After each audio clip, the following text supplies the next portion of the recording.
thought there was gonna be a countdown, man. But we here, man. They said go live. We live. Yes, sir. Yes, sir.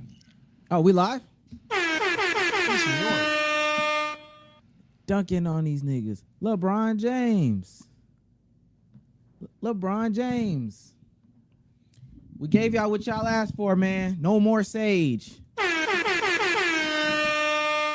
Got to give the people, get the people what they Officially want. go on chat. Y'all won. Let me cause I don't know why I won't pull up off the top like whipped cream. Oh shit. Hold on. Wait a minute. Oh God, hold on. Yeah, I don't know why I won't come back up. I actually don't even know why the alerts. I don't think none of the alerts are showing, but that's okay. That is a-okay. Shouts out to Bernalton Mercer for 1999. Oh man, not again. Bernalton Mercer says, bear with my football yap for the next few super chats. Steelers tough loss, wanted the Ravens to win because of Lamar, and they did. I'm a Giants fan. We suck right now, but we have won a playoff game more recently than the Steelers. LOL. Have they? The Steelers? I guess. I mean, the Steelers are always in the playoffs, but aren't they always first round exits? Are they the Clippers of the NFL? who cares? If y'all are losing, who cares? Yeah, who cares? True. For $4.99, He's on fire. Bernalton Mercer says Steelers. I'd say let Najee go and get a running back in this stacked running back draft class in the first round. Grab a DT because Hayward looks to be on his way out. Sorry, gang, Sage isn't here. Don't know what to tell you. Sage Now looked good Bernalton this morning. sends a third Dug in one. the smoke. He's on fire. Bernalton is going crazy right now. 4.99 again says for the Dolphins trade Tyreek and get some picks back. Move Jalen to slot cornerback, and with the first round, grab a cornerback or a tackle if available. I'm all in on trading Tyreek and Jalen Ramsey. I want Travis Hunter. Oh my God! Shouts out to Smiley for sending $2 because I'm praying for Tyreek to come to DC next season. And then the last one before we get the party started, Bernalton Mercer again. He's on fire. Crazy name. I'm about to Google it. Since 4.99 says for the Falcons, time to let Penix rise. Pause. I don't know. Cut/trade Kirk. Grab a pass rusher first round. Thank you for listening to my yap. Keep up the hard work, y'all. There was no reason to giving them all that damn money for a year just to cut them or end up trading them if you're not getting good value back. Well, I haven't been wrong about football for years, so that tracks. Ladies and gentlemen, welcome back to We're another back. episode of the Let's Keep It a Buck podcast. The only podcast in which we do something different every single time. My camera is slightly askew today.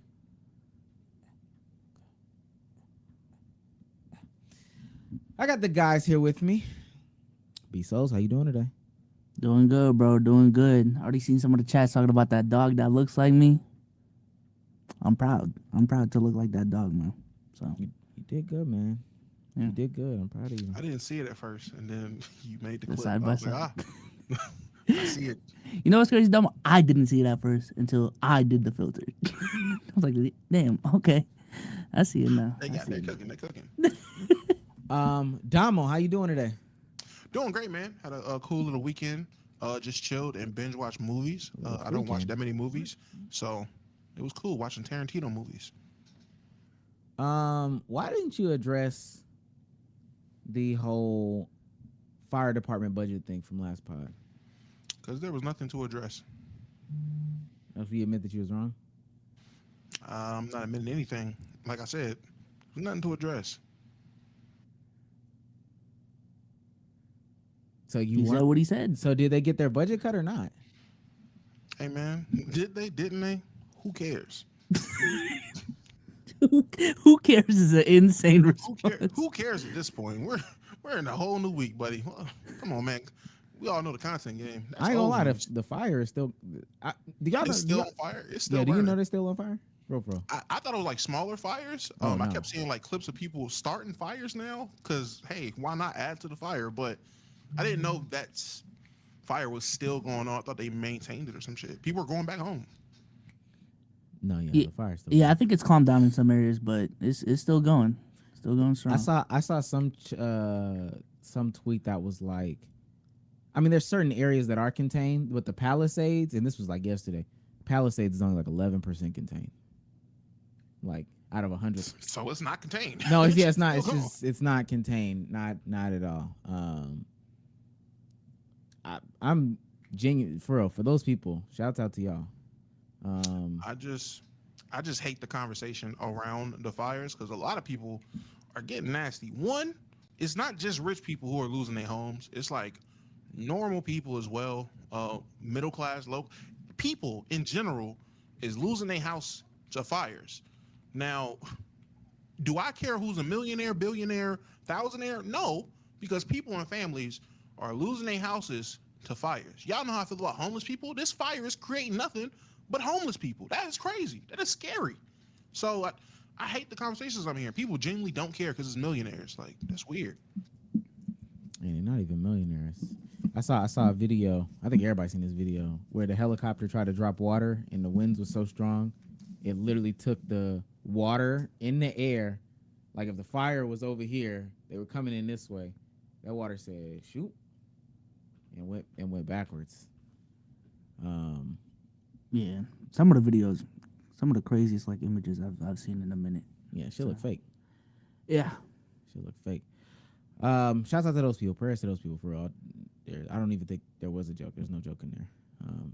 It's only getting worse. So, Sage, how you doing today? I'm doing good. The water line was very long. I can't even do that bit this time. Yo, my PC was fucking up. I'm not gonna lie. Was very upset for like the past 20, 25, 30, 40, 50 hour, 2 hours, 3 hours. It's been all day. This shit been turning on and off. I jumped it with the paperclip. it's time, Sage. It's time. Resourceful. Not too much. Not too much. Nah. Not too much. We've had a conversation. It's time, bro. It's time. Not too much. When you gotta jump it with a pick, come on, I jumped bro. it with a paperclip. Had to, I was desperate. I was dusting the motherfucker twice, 3 times over everything. But yeah, That's a stream, bro. Do a ooh after this, man. You good, bro. bro. You good, bro. Ain't ooh woo down? You would Is know, it? right? No. I mean, I have no idea, man. But nah, yeah. So sorry about that, chat. I literally and funny enough, it was on for like the past 20, 30 minutes. I was just letting it run. I didn't want to instant disconnect, but I think we're good here. Also, let me say this, and I know this is not a political podcast. When there's a disaster, please stop pointing fingers. Get the people help. Just I was listening to something, and they were like, "Oh, this DEI, LGBTQ fire chief, and this, that." Who? There's people out there that are dying. They don't got homes, brother. That don't matter. I don't So care you donated to this, but not this? I don't care if it's an amphibian that's Always running this gotta shit. argue. All the time. You're Yeah. not lying. If you're new to this, you want to be true to this, make sure you hit that join button, make sure you hit that like button, make sure you hit that subscribe button, make sure you tell a friend to tell a friend to tell a friend. The word of mouth is actually working. I went to AutoZone this week, and alternators messed up on my woman's car. Tried to get some tools. The dude in there, yo, me, hello. What Ain't time you was Omar? it? It was like midday. Ain't you Okay. Omar? Yeah, me. Yeah. Oh man, I listen to the podcast all the time. Shouts out to you, man. Shouts out to you. That's all I gotta say. So He shit thought the is yo. working. He thought that yo was supposed to mean like, I recognize you. Yo, I know you. Yo, I'm focused because I don't want to forget what I'm supposed to be getting. So What reaction did he want? Oh, you must know me from Let's Keep It a Buck. Type Yeah. shit. I fuck with him though. I don't know. I feel like I have the like top 5 worst IRO fan interactions outside of the doctor incident and the you Damo, right? Hey man, your take's not that bad. Nigga just walked off of Walmart. What? I don't let a nigga square up. Excuse me? They be blushing around me. Plus the little kids be asking me to call cots and that. Listen, if you're an audio listener, please leave a 5-star review. We greatly appreciate it. B-Souls, you got a 5-star review for me? Yeah, this is from Ronald_Ragan. Tribal Chief TSO Sage. I love you, Sage. Pray hands. That's an inside joke. Good to you. Okay. Oh, that's His it. love is an That's inside it. joke. That's I it. love That's Oh literally yeah, it. you read it wrong. You read it wrong. He was like Tribal Chief Sage. I love you, Sage. Oh, this is an inside joke. If you know, you know. You don't, you don't. It's just stupid, bro. Us Buckers wouldn't know. Actually, Buckers would know. It's literally just a WWE joke. So literally, any The WWE fan WWE gets the that joke. you swear you're not that much of a fan of. It's the same joke. We're telling a specific joke. It's the same bloodline rule. It's all in one joke. It's all one joke. Hey, He started early today, chat. He started early. I'm saying, bro, like that. Yo, No, I'm talking about you. You started early today, shutting our community. Nah, bro. shut in the community. I literally said nothing. I just said it's an inside joke. That's You know it. what that And then I means. That said they it's not a part of, WWE right? Inside joke. Y'all are a part of chat's typing it right now. Gee. I don't see it. Listen. That shit said TSO doink, not like The main way to support us is by sending a super chat. We will stop everything we are doing in order to read your super chat. Shouts out to JM sending $5. Says shouts out to Omar. He's on For being fire. correct in the NBA point guard tier list. Brunson indeed is better than Curry, and Trey indeed is better than Halliburton. Oh, wow. Y'all remember when Tyrese Halliburton was cool for 2 weeks? Chris Brickey came out and admitted that he rushed back. He did rush back, in fact, to try to meet that shit. He's starting to be cool again, apparently. So I'm about to say, yeah, he's on the streak now. People are starting to turn back after turning on him. But I seen another guy that the streets is starting to turn on too. Oh, who they hate now? I don't know. Ja talk, man. They don't We fuck with excited Ja? to see Ja come back. Been quiet. Streets have been real quiet. He Well, I said he's will- not dunking. Niggas tuned out. Crazy. I will well, say, yeah, I'll do it. and not to damper anything. Apparently, Hallie did walk off clutching that same hamstring. So, today? not today, maybe like Saturday or something like that. Recently, like this Oh week. damn. Them hamstring injuries are not a joke, boy. That's why I haven't been too hard on him since like not looking like himself. Them hamstring things is not really like Come on, brother. they're not a joke. Come on, brother. Come on. Shouts out to Rio the GOAT for 999 says before his injury, Hallie was 25-9 and 5.7 in his last 10. 1 TO in his last 5 games. Okay, ESPN man. Basketball reference man. The ability to read basketball Let reference. them know, Rio. Meet basketball reference, man. Yeah. And on a win streak you with no reminded me of my praise, high but everyone glazed LaMelo for scoring 32 on 28 shots with 3 free throws. I ain't gonna lie, aura. I'm about to say, I don't think you understand. Like, people dead ass miss seeing LaMelo Ball play. People miss watching the balls play. They miss seeing LaMelo Ball. Type shit. They miss Last. seeing LaMelo Ball, hearing LiAngelo Ball. Okay, all right. Dom. He's on loving Lonzo fire. Ball, man. Last one. Shouts out to Suba Sid 500 for 499 says gonna be at Intuit Dome for a Heat and Clippers game. Tyler Hero is the hero. Let me tell y'all Heat fans something. I'll be mad at Jimmy Butler all y'all want. Soon as Tyler Hero's a star, and bam, Oh. E culture. y'all gonna be pissed off. Don't worry, Heat fans. Tyler Hero's who Jordan Poole is supposed to be. Watch. I think they'll be not anywhere near good in terms of finals contention if they are even in that conversation. Now they're not, but they'll be like a 8-9. They be the 8 seed you don't want to run into. No, that's dead. They are the 8th seed. I want to run into. That's what it is. Yeah, I they're think the one. I think Until they win game 2. Oh, Yeah, standing wise, they're going to be around the same, but they are the 8th seed you want to run into. Yeah, brother, that's the one you want to lose them last couple of games. Yeah, The like, oh, Cavs. shit. Y'all could You be know what? 73 and 9. Nah. We need to run it here. Now chill the at Cavs 68. lose to the 69 Heat. wins is I will be perfectly running fine. laps. We I need ain't gonna to- lie. we need to I will run be into running it. laps. These souls, it's okay, brother. It's okay. Oh, you've misdirected your Heat hate to the Cavs now? No, not really. I will be running laps if the Heat beat the Cavs. That's what I'm saying. We are all Cavs haters, though. I don't hate the Cavs. I just didn't believe in them. I'll admit that. I did not believe in them. That's what a hater is these days. I'm not gonna Oh, lie. I thought Donovan wow. Mitchell was the next coming. So, I Next believe in coming Don, speaks though. with Yeah, Brady. y'all are Don haters. At least I got Don on my let's get guy. into the ball, man.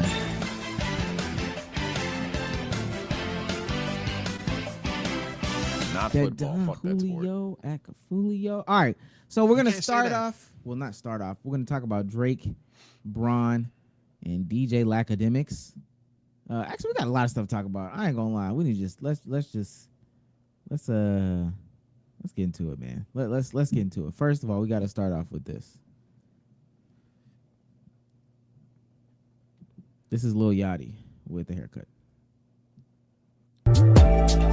No real significance, but just who does he look like to y'all? Yeah, who does he look like?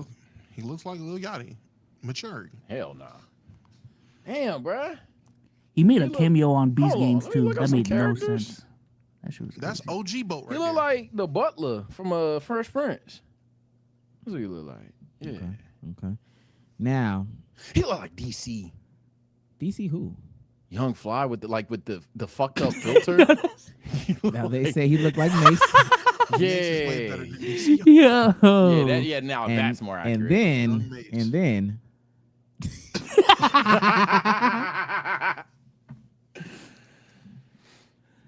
I see way more Mace. This nigga's wild. No, Mace is crazy.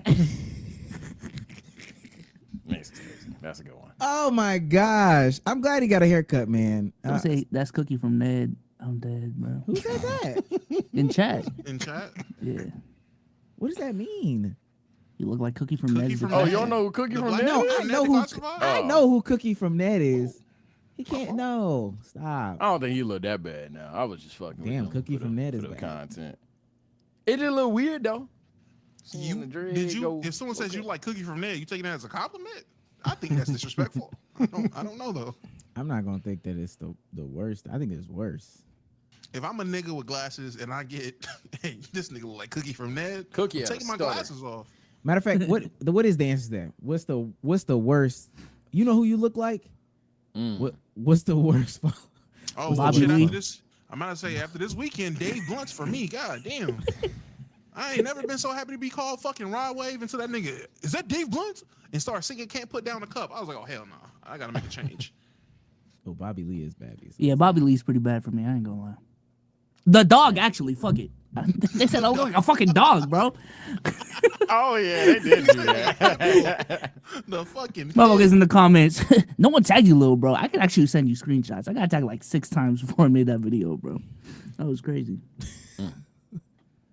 Sage. I ain't got one off the dome. Everybody calls me Bomani. Yeah, that's what I was gonna say. Me and Sage. They don't really make fun of me too much. They just call me a bitch.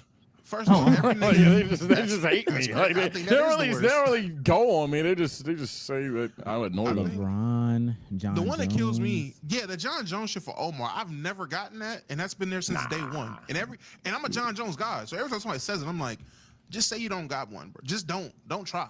At that point, Yeah, I guess the one that they give me is definitely Bomani and who's that other nigga? Fuck. Yeah, I lost it. All right, let's get into the ball. Caitlin Clark is experiencing the worst Shamik week. Moore, yes, that's the answer. Shamik Moore. That's the man. Yes. Nah, in that video, yeah, that's the answer. That's the answer. That's not even Shamik Moore. bad. Shamik Moore. in today's climate, Is that's it like to niggas right saying, now? That's probably Shamik bad. not ugly. He just corny. And hey, what do you want to say? If someone says you born Yeah. Big Sean. Hell no. I don't know that. That's not bad. See, Sage. All right, Sage is pulling out. I'm reading the chat. I'm reading the All chat. right, saying good was like, is disrespect? Yeah. Big Sean, how is that possible? I said I don't look Okay. like him. I didn't say. Idris Elba, guys. Michael B. Jordan? Come on. Come on. One nigga Let's- said Yoshi. Okay, Sage. Okay. One nigga say Yoshi. A nigga didn't say Yoshi. Sage. Those TSO Ed, man. God damn. Sage. Oh. Yo, come on, bro. None of Oh, these niggas. Baby Keem. Somebody they do say I look like Baby Keem, and I think Baby Keem is. I don't even really know what Baby Keem looks like. But I don't see it. What the hell? Yeah, I don't see Keem. oh yeah, Baby Keem is ugly. Okay, there we go. Oh, you're saying in that aspect, not if you actually look like him. I mean, that's the worst one that I get. I don't all the people that I Okay, get. so Baby Kim or Cookie? Cookie. Baby Keem looks crazy. Oh wow.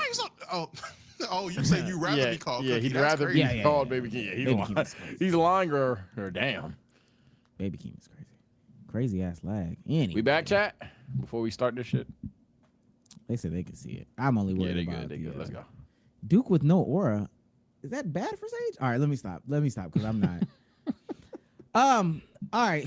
So the people that were saying that men should not be in women's sports might have some justification to it. I don't know if y'all been looking at what's been going on with specifically Caitlin Clark this week. I'm gonna read it off. This man got charged and all this other stuff like that. A man drove 1,000+ miles from Texas to Indy to stalk Caitlin Clark and sent her sexually violent, I don't even know what that means, messages through his X account. Here's everything you need to go. No. Now let me ask y'all something. If somebody asked you what this man did for a living, what would you say he did? And this is a serious moment, but it's the podcast. Discord mod. A teacher. Lester's wow. voice actor. Okay. The inspiration for every homeless nigga on a movie or TV show. Honestly, he's an actor and he acts like a weirdo. His mustache, his hair grows into his eyebrows, really, and his eyebrows go into his beard. His beard grows into his neck beard, which grows into his chest hair. There is no spacing between. And why is it all different colors? That's how you know. The nigga got 4 shades of hair. What if I told you he dyed it? Oh. Okay. Michael Lewis, a Worse. 55-year-old man from Texas, sent numerous threats and sexually explicit messages through his ex account to Caitlin Clark. His account has no followers and comes off as a Christian account. You know, just Christian. That's the front on Twitter. I love Jesus. Yeah. But his replies to Caitlin is where it gets really disturbing. Been driving around your house 3 times a day. I'm getting tickets and I'm sitting behind the bench. The more you read, the more that it gets worse. Start from the top. You want to listen to some Sunday AM music with me? Let's start with Everything to Me. Okay. You want to get a coffee? These are all at Caitlin Clark. In the morning at Monumental. Caitlin Clark, you probably think making out is gross. Okay. What? Right. Now, the ones that get that off, you probably think kissing is crazy. All right. That's a big ref. All of this is a red flag. Yeah, but that's that the biggest said. one. CJ Stroud loves me more than you do. You are the biggest deal to me. You are so much more than a basketball player. Are you allowed to call? Why don't you call me? This is all within a short time. Yeah, all this is, thank you for pointing the that out same as I'm day. reading that. At Caitlin Clark, love John Harbaugh, love Mike Tomlin.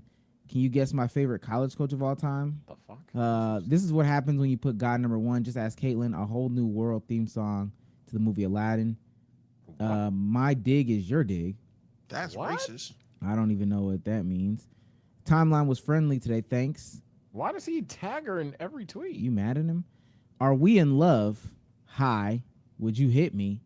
You are super smart. Very, very smart. I love you. I love you so. If I could, any girl, I would choose you. How are you? Went all in on the logo Phenom and also Steelers 0-2. What the fuck? You piece of shit! You stupid bitch! Hey, you still watching football? Hey, what the absolute fuck is that? Yeah. Always on my mind. Your God is basketball, and your God is basketball, and everybody who plays it. Tell me I'm wrong. You love me. 3x me, and I will never ask again. 3 kiss me, and never wonder go. Iowa men's basketball versus Indiana. Charlotte, go find you some backup. Make a great story. My favorite college QB took the NFL by storm. I had to double check. Blah blah blah. Why are these added at Caitlin? Some of these genuinely Yeah, just that's getting what shit I'm off, but he's saying. just adding Caitlin. This is You're crazy. kind of sexy. Caitlin Spelled is like- the app type shit. You busy? I miss you so much I can hardly stand it. Have a good one. This was January 5th, 20. This was the other day. He gave up everything to be with you. The That's world too is many passing away tweets like in a very day. soon. Fuck. I'm gonna listen to Wildlife by Michael Murphy. I just want y'all to know there's some different ones in there. Maybe we watch this movie together. Good night, Clarky. I will post you tomorrow. Urban Meyer and Tim Tebow undefeated. I don't know what's going on. Something's Clarky actually is wrong. insane. I'm gonna sell cherry slushies on the corner of Illinois and Ohio to get people's attention. I'm gonna act homeless and wave a neon sign that says "We'll die for sins." Bring it, work it, own it. What? Yeah. Lewis ultimately made 1,000 plus mile trek, so he could get closer to Clark. Court documents revealed the messages were traced to an IP address near Gamebridge Field House, the home of the Indiana Fever. Wait, where was he from prior to this? Texas. Oh my. So he was wait. He was sitting near her residency doing this weird ass shit too? No. He was Gamebridge Field House is the stadium. He was outside the stadium. Tweeting this shit? That's crazy. When the police confronted Lewis in his Indy hotel room on January 8th, he claimed he was on vacation and that he was in an imaginary relationship with Caitlin Clark. Oh, you admitted it. Okay, So I understand he's what's going on. self-aware. Yeah, I'm not saying. Oh yeah, so he has mental illness. Yeah, he All is. right. A no contact order was issued by the court, along with an order for Lewis to stay away from Gamebridge Fieldhouse Arena and Hinkle Fieldhouse. Caitlin Clark, who has never interacted with or responded to Lewis to law enforcement, she's been very fearful since learning about the threats. She has even adjusted her public appearance and travel patterns out of concern for her safety. Unfortunately, Clark is alone. Last month, a 40-year-old man pled guilty to stalking Paige Beckers. This happens often in women's sports. I don't know the words. And then I don't know why they Start glazing her. Yeah, what? I'm sorry. Fun fact: Caitlin's good at basketball. I fuck with Caitlin, but Clark had an historic rookie season with the Indiana Fever. I don't know. If convicted, Lewis faces up to 6 years in prison and a $10,000 fine. The case is a stark reminder of the importance of protecting athletes, especially women, from stuff like that, harassment and violence. That is who we look like. I'm glad the first reply said it. Vsauce? Yeah, it reminds me of Michael from Vsauce, bro.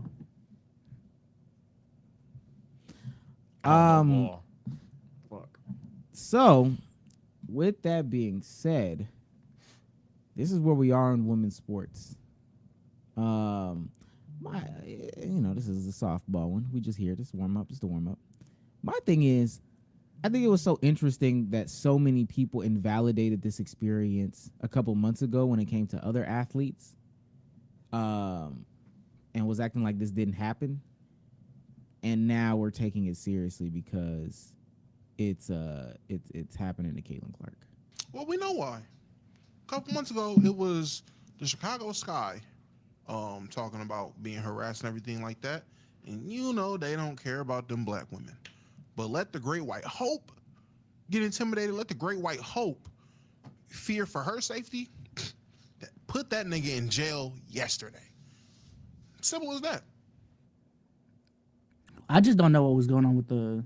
Well, I do. They were making deep fakes of her, but was there like a specific person that was stalking Angel Reese at some point? I think that's the difference in this case. Is like there's a specific person.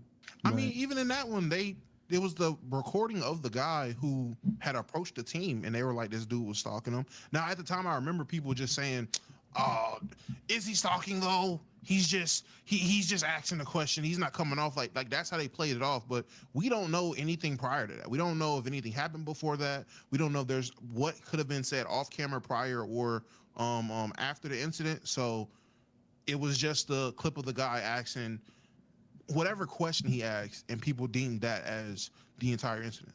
Yeah, I mean, I wouldn't be surprised if Injuries, unfortunately, like had her own stalker. Like a lot of female celebrities, even like streamers, talk about stories of creepos like flying out to their houses. So, hey man, if you're in the public light as a female, it's tough. Like again, I'm not trying to justify it, but it feels like it's just a part of the game at this point to have a fucking stalker. Like, that shit weird. They're gonna call y'all soft in the comments. And I'm not saying it's right, because I'm just saying that's exactly what they're gonna say. And they also gonna say NBA players deal with this, et cetera, et cetera, et cetera. Well, They do. It's not justified. Yeah, I'm about to say on the flip side, there are plenty of women that be stalking these NBA players trying to get attention, all this shit like that. So it does happen. I just don't get the point of us seeing this happening and being like, it happened for the men. All right, then be concerned about the men as well. We can be concerned about two things at once. We don't have to sit there and say, oh, well, suck it up, Caitlin. Not that way. It happens to the guys. It's kind of crazy. Yeah, I'm not even gonna give that side any time of day there. I mean, but I guess I shouldn't even be talking right now because all I would do is echo you guys' points. Yeah, it's, I mean, obviously fucked up. Don't know what to say about the specific dude outside of maybe him specifically. Probably just something mental. Not excusing the behavior, but no, when he knew it was imaginary, it's like, okay, so he's not even like on some OD shit necessarily. He just literally just Yeah, nigga didn't even really fight it for real. They said, Yeah, "How he you like, doing, oh, sir?" yeah, He said, it's made up. I'm on vacation. My imaginary relationship. Yeah. If y'all was wondering. Well, one, I'm pretty sure he didn't address it as an imaginary relationship. He probably said it was a real relationship. They figured by the way he's talking, and she don't know him. Yeah, this is imaginary. But in his mind, that's why I say he has mental illness. In his mind, that's his girlfriend. And ladies, any woman watching, you know, the 3% out there, keep that fire on you. I ain't gonna lie to you. Keep that fire on you. My girl got some gun safety training. She wants to get a pistol. I'm like, hey, go ahead, baby. Just, you know, don't get mad at me. But hey, man, I'm gonna teach my daughter's gun safety. Women need to keep that fire on because I understand Buddy has mental illness, and I hope he get the help he need. But once upon a time, if it was in close contact, you got to defend yourself. That's what I'm saying. Even if mental health issues or not, women, keep yourself safe. Swiss cheese that nigga. And I'm gonna say this. I think that I hope that we ultimately look at the entirety of celebrity culture. Like last year should have let us know, but some of the stuff that we do is just out of the ordinary. Like the basically the ability to track celebrities' movements based off of pictures and videos and just the need to always capture them on film, post them, and put it wherever. Like, I hate to be that guy. I'm saying this, like, not saying whatever happens is right or whatever the case may be with Angel Reese or anybody like this. But when them people be like, I ain't seen Angel Reese in the gym, like, in the past, so and so and so, part of me is like, well, there's moments where she's not on camera. But I don't know what they seen. They probably could have, it's like, I know there's people out there taking pictures. They probably could have been tracking her for the past 12 hours, 15 hours, 20 hours straight, just based off of how people like post celebrities and stuff like that. We got to kind of get away from that stuff. I mean, but the internet it's a generation of people who have just made being parasocial normal. I don't know if y'all seen that clip of Kai going around pranking people saying that Cardi dropped. But what was that nigga name? Dabo, or whatever his name is. He did it to him. First thing that nigga did, went to Instagram, typed in Playboy Cardi, and it was like, oh no, not there.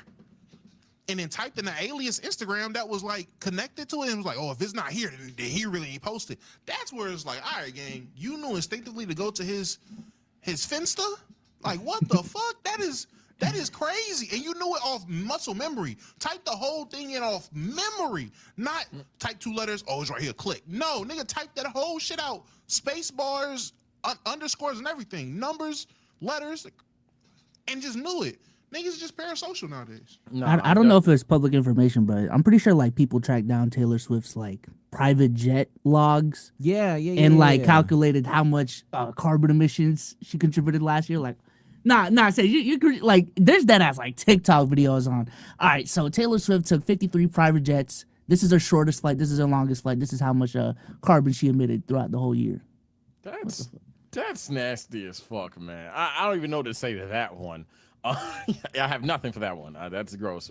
But I've also seen, since we're bringing up like clips or anything, I've seen just a casual post from some random account, probably some Zendaya Stan account, and someone quoted that and I was like, man, Zendaya really hides from the internet nowadays. And someone else was like, well, yeah, because you assholes are doing nothing but stalking and slandering all the fucking time. So yeah, it only makes sense. And the video is just her like singing a song or something like that. But yeah, it's kind of fucked up. I mean, we talk about not posting your girl on the internet nowadays because of that shit too. Yeah, people just took shit too far, unfortunately. I'm not saying my era is the peak era all the time. I don't want to sound like a boomer, but yeah, when it comes to the internet shit, this is the pros and cons of everyone having access to it. I hate it. I absolutely hate it. I don't think there's nothing more to that besides say I hate it. Shout out to Droopy. Oh, wait. He's on fire! For $4.99 says, I have an anime question for the Buckers except Sage. You guys fuck with false SSJ? False SSJ. Oh, wow. I know what he's talking about. I do. I'm about to say I do. I'm dead. I do. Technically, I mean, yeah, I do. It's the jump from the Laura Slug movie, if you remember that. Yeah, you said it like he know who Lug Slug is. Laura Slug is. That's crazy. He probably has seen the movie, but yeah, if you Google it, it's a writing glitch essentially. They didn't know how Super Saiyan was gonna work, so it was like the first version of Super Saiyan, and he still has black hair. And like I'm still trying to understand Beast Gohan. Like what is not too much. It's pretty simple. What the It is fuck? easy. Hold on. See, so shit like that. That's why he don't What, invite what, us what home. the Shit like fuck? that. Yeah, what the That's hell? crazy. Shit like that is why he don't trust. I didn't even know that movie was canon, but like I need to catch up. It's canon. It's Everything canon as after fuck. Resurrection F is canon. Everything. Sage, I get it, Sage. I get why you don't trust everybody. No, You I can trust invited me, y'all. I invited y'all to the last stream. Nah, first of all, no. Oh, I Big got a bro, I can come to the party, right? Actually, no, I got a no. screenshot. Oh, I got a screenshot. Hey, I took that bitch You quick. did. Technically, you did, but I don't like to just open invitation. Hey, it's for everybody. It was for everybody. Shout out Rab. sure. Rab. Oh, you Me talking and Rab about the was stream having where too. you invited all the creators? Yeah. Yo, open invite. Yeah, we not pulling up to that Everybody one. pull up Yeah, to nah, it. nah. Whoa. Nah, we ain't pulling up. Come on, Chad. I want to So I have to ask you all very specifically, hands and knees, to be like, All yo, right, please. say Not so hands we're and in knees. class, right? We He ask you, always yo, does. can He we always hang out does. after school, right? And you say, yeah, the whole class can come. No, bro, that's not how that works. It wasn't the whole That's not how that I'm talking about I'm talking about everybody I fuck with in this creator shit. They We can invited pull all up. the second period, Damo, all like the whole Oh, class. This nigga Tyler don't No. never get invited nowhere. He That's what I'm saying. I did not do that. I did not, because there was a lot of people that I never streamed with asking, and I was like, no, I'm not. So not niggas giving jacking you our all. shit. So hey, so Well, niggas hear pause. us like, yo, Whoa. Shouts out to Here we go. Giovanni Drew for 199 says Omar looks like Troy Franklin. I don't know who that is, but we Hey, need to. yo, Yeah, we need to. I have no clue what this nigga What talking went about. through your mind Yeah. to say Because that don't even. There's nothing that even. I don't even know why that sentence was applied. I don't know why y'all. All right, here we go, man. Here we go. Oh, it's our bad for interpreting it, right? Hey, What the the nigga that we're fuck? just going against. God. I don't know why That you was said Even that. let nobody finish. This is crazy. What? Yo! Stop. Yo, you gotta stop, bro. You gotta stop. You gotta stop, bro. You gotta Please. stop. He's farming. Please. Yo, Al yo, fucking I- Vaughn. Yo, He's farming. all my life, I am not Stop. thinking about what I'm saying right now. And that's I did not AO2. even think about Pause. that. No, he was farming. He's on fire! Jordy sends $4.99 to say best low key main in the Discord.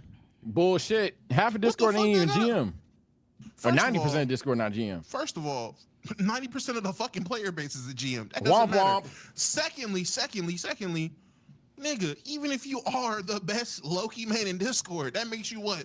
The 17th best nigga there? Okay. Oh yeah.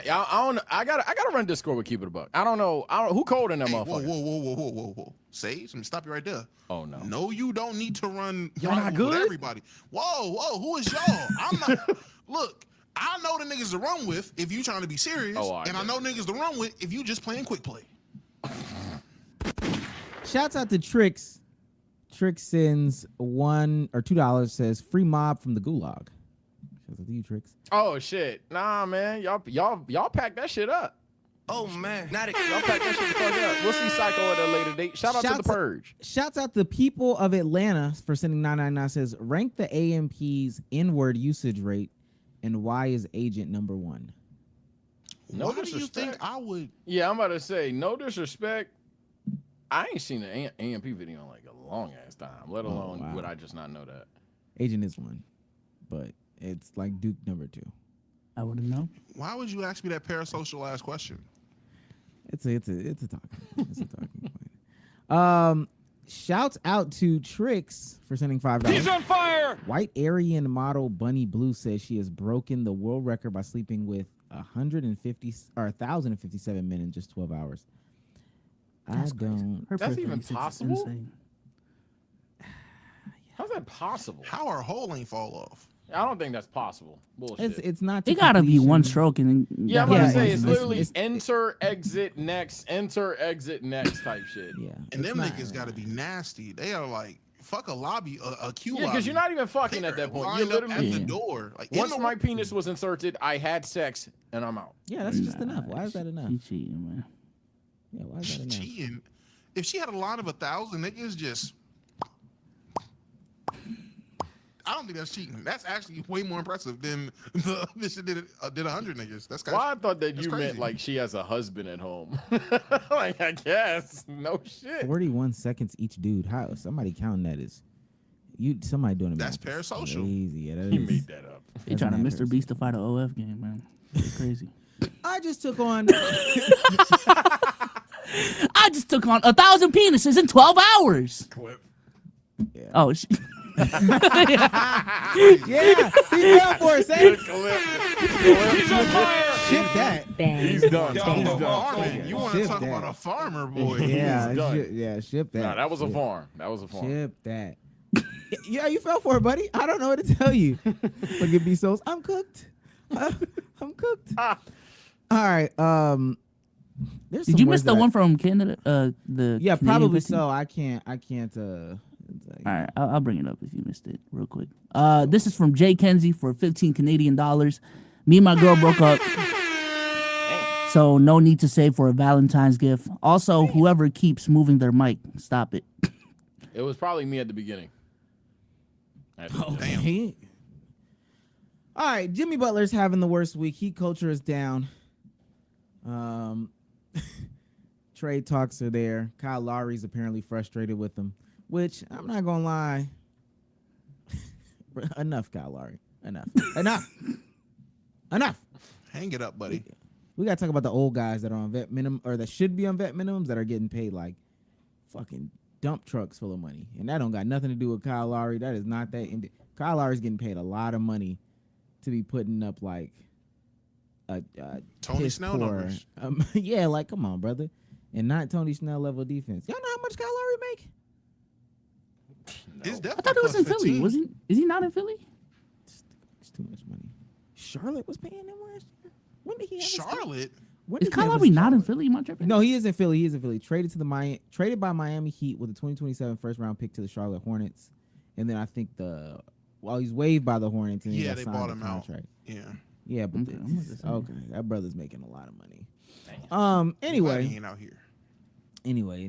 Oh, he on a little small deal this year. All right. Anyway, yeah. Apparently he's upset, but I think the reason why Jimmy's playing bad, I figured it out. James has got baby mama drama. And there's one question in particular that is really a part of the conversation.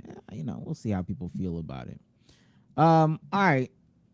NBA star Jimmy Butler is taking his baby mama drama off court after settling their differences privately. Now, what happened first is the woman, his woman, Caitlin Nowick, she demanded 10 bands a month for a nanny.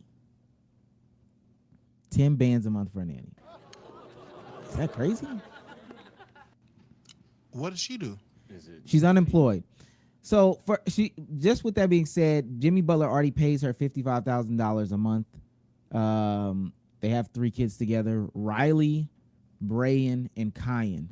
What's the race of Jimmy Butler's baby mom? Slovakian? Portuguese. That's not the race. Thank you, Sage White. Everybody came with nationalities. I don't know. My bad. I caught myself. So then she shook him down a little bit more for 10 bands a month because she needed the nanny. That's on top of the $55,000. That's going on. Now, they took this out of the courtroom because, this needed to settle down a little bit. With that being said, they were never married. Now, the reason why this is a conversation is because people get so up in arms about child support numbers that are just like super extravagant and lavish. 1, 2, Jimmy Butler's been not playing the best. So, and he's just not having the best go around, which I think Pat Riley should cut him some slack. Didn't Pat Riley cheat on his wife? So, I don't know. Maybe he should cut him some slack. But 3, the conversation comes in. Oh, no, he's only had one spouse. I'm sorry.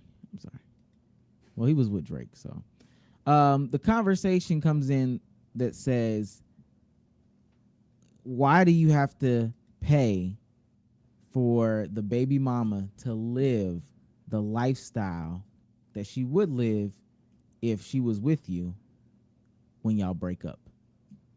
Do y'all feel as if the person who has X amount of dollars or whatever the case may be should be paying for this person to have a lifestyle as if they were living with the person even when they break up? Hell no.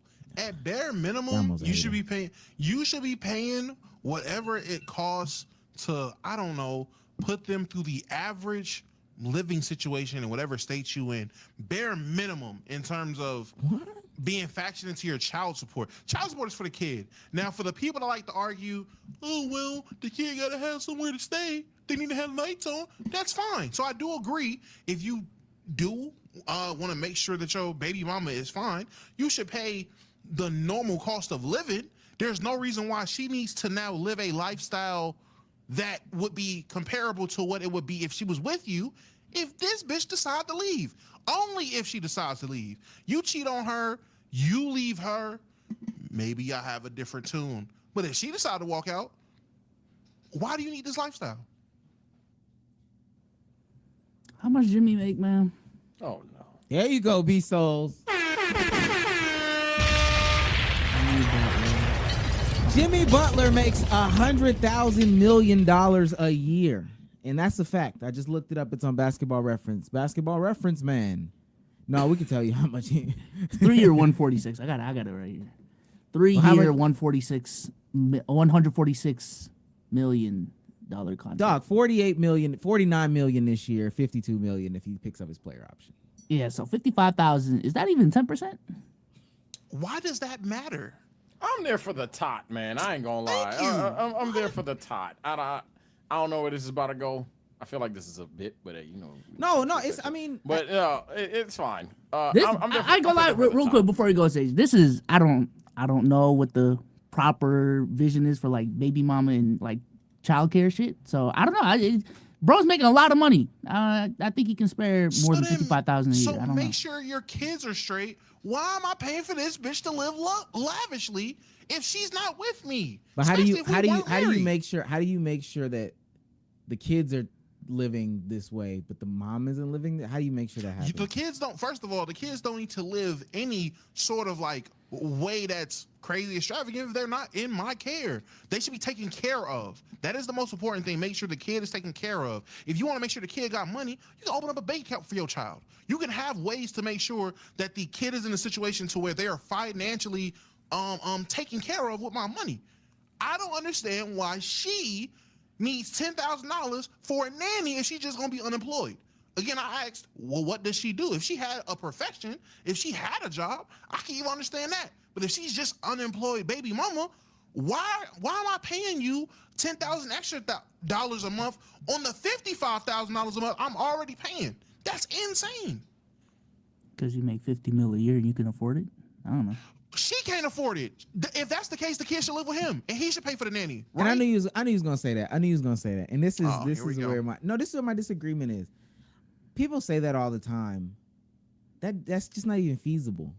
Like, that's not even a lifestyle that you would want for your kid. He can live with us. Okay. Y'all gonna be on the road what percentage of the year? Majority of it. You gonna be But trained? Go ahead, Sage. Go ahead. Isn't the whole point of this discussion to pay to mirror the lifestyle though? So isn't that kind of redundant? Well, no, I agree, but this way somebody is at home. One of the parents, at least, one of the parents in theory is at home. The concept of go stay with Jimmy. All right, Jimmy, cool.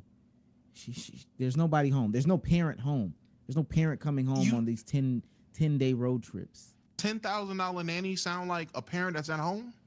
She just because she's at home don't mean she's present. And at that point, the fuck are we doing? If you just got a mom at home that's not paying attention to the kids and they being raised by the nanny, cared for by the nanny, what's the difference? Well, I can't say that. Nannies don't necessarily inherently mean that they're not involved. for $10,000, that sounds like a live-in home nanny. That sounds like but that doesn't mean the parent's not there. The only reason you would have a live-in home nanny is to definitely take a big responsibility in watching the kid. No, that's not why. Just support. I used to have a nanny when I was a kid, but my parents did go to work, so like someone needed to take care of me when I wasn't, or when they were at the house. Go ahead, Emma. I'm just saying, I'm paying $10,000 for a stranger to support me in the house with my kids. What the fuck are we doing? Yeah, so is the child support me paying for a third parent? Is that what's going on? I'm paying for someone else to support the kid? So the concept is, and I would want to know, like, Bezos, if you could do the math on what that is for real for the 55K. So the concept is they have a lifestyle at dad's, they have a lifestyle at mom's. The way that the court is supposed to be dividing it is that the supported dads and moms matches, right? So 1%, bro. You said it's not 1%? No, bro, it's one. It's like a tenth of 1%. What's that of like $4,000 a month? I don't think that scales down the same though.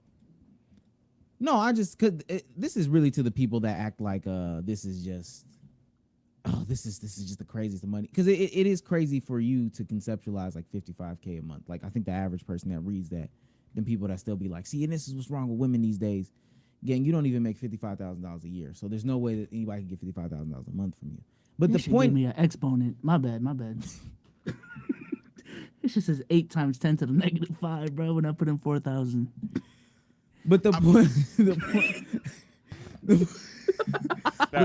I'll say that's funny. That doesn't sway an argument at all, but that was funny. That just I'm about to say it doesn't sway me at all, but that's funny. It's 66,000. Who is coming up with these numbers in the chat? Now niggas is doing bad math. I don't get it. I'm just the amount of money out of what he makes is not relevant here to me. Like that's not my concern. My concern isn't he's paying so much. One, I thought that they were married, so it's alimony, but that would make sense. It's child support. Child support, I mean, hey, rich niggas pay higher child support than the average nigga. I get that. So 55,000 to me would be like, damn, that's a lot. But at the same time, hey, that's his kids. Make sure they living right. If the question is him paying that much money so she can also live a certain life, that's not his responsibility to make sure she. And these niggas, all right. Nah, I'm listening. I'm listening to you too. I'm ready to rebut, but I'm just trying to figure out how did that nigga come up with a number that was more than the number that Jimmy Butler has to pay. Nah, nigga didn't improve. Nigga added the 10. Nigga added the next 11 divisible to it. I'm like, all right. That nigga added 10 to 55. Damn, nigga said, well, the pattern was 44, 55. Jimmy Butler has to pay 55K. Scale it down to 4,000. They got to pay 66,000. That's impossible. Shit, man. You know what? I can't even blame him at that point. Omar, this is before or after taxes. That doesn't. I'm gonna stop reading. Not the before taxes. Before taxes, man. I just want $100 million. Don't forget about them taxes now, buddy. I don't know if you knew, but oh my god. Sorry. Okay, so now it really just turns into 50 mil. What the? I was just about to say that reminds me. Would you rather have $100 million at once or 50,000 a month for the next 20 years? Was the $100 million taxed? Is it taxed? And what state am I in? What is the taxes on it? Like, all right, bro. All if right, I'm in Texas, hell yeah. All right, cardiac. All right, buddy. Roth IRA. Oh man. Okay, so what I get it. This is what I'm saying. There's an argument to say that the lifestyle should match. So if it is this drop in the bucket and you have the ability to make your child's life match, I understand that you might not have the best situation with your let me close this out. I understand that you might not have the best situation with your ex or whatever the case may be, but why are you opposed to having the life match no matter where they are?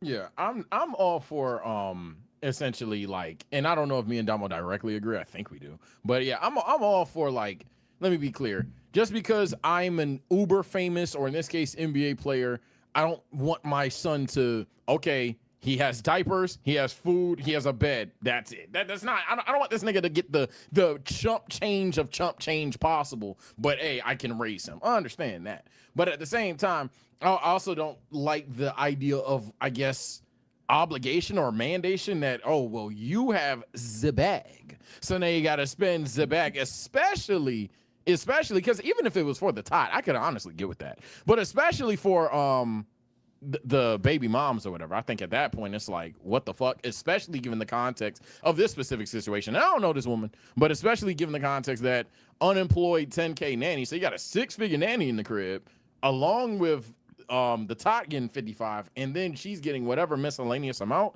because I'd assume that they're still relevant in each other's life one way or another. So yeah, that's just where I'm like, I mean, someone has to be in charge of the money. So like, you wouldn't give the 55,000 straight to the kid. So no, duh. Like, yeah, so that's what I'm saying. So if you give 55,000, I'm assuming in this case, I don't know if it's the court order, you give that money to the baby mom, to the woman, and she's just in charge of how she want to spend it. And if she feels like getting a nanny, getting a nanny's like a prerequisite or whatever, I don't think that's it shouldn't be up to her to decide how the money this for all them spins should back be spent. to who you sleep with type shit.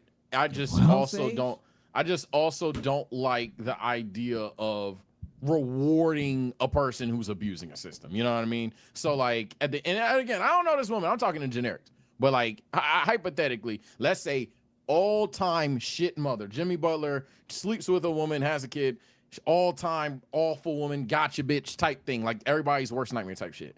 I don't then want to sit there and be like, well damn, Jimmy, you you made 210 mil, so go ahead, slide her 200 bands a month. Like I don't think he got to do all that. Now. What makes you say that he's abusing? Because if the system is an equation, all right, E equals MC squared times pi, and you just so happen to make a lot of money, your shit gonna get hit. I definitely think he shouldn't be paying the same as like the Home Depot guy. He shouldn't be.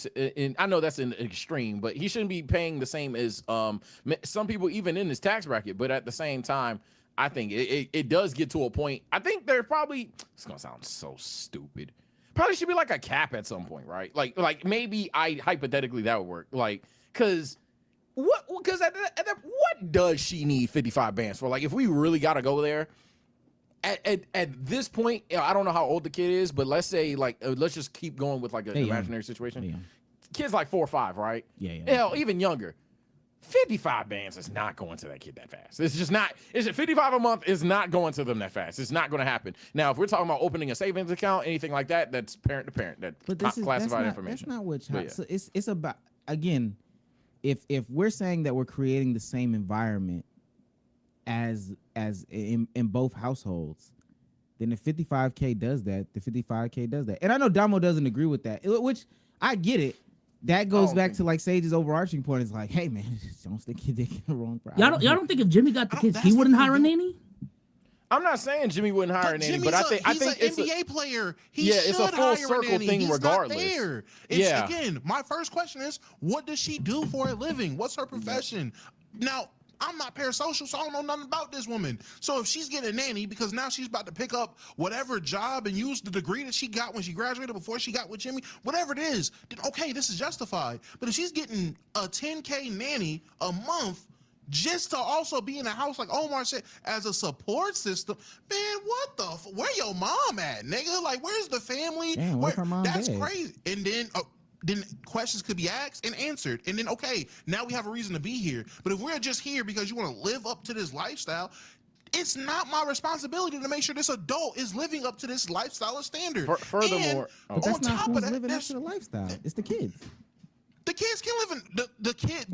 If this was 1925, oh my God, I guess there's a limited amount of options we got. It's 2025. There are ways you can put that money up for the kid and make sure the money is actually for the kid. I'm sorry. It is not my responsibility to make sure you can pay your bills. You're an adult. I just gotta make sure my kids are okay. And by make sure they're okay, make sure I do everything I can to make sure they are straight. But in terms of shit that's in your name, nigga, that's your responsibility. Now, unless I own the apartment you about to stay in or house you about to stay in, unless I own that so I'm paying those bills, what is your name on this lease for? What is your name on this deed for if I'm still providing? That's crazy. I'll say this. I'll deviate a bit in the sense of I will even go as far as to say, nah, if you had a kid with the woman and the child support is factored for her keeping the lights on and shit like that, I don't necessarily have too much of an issue with that. Like, I really don't.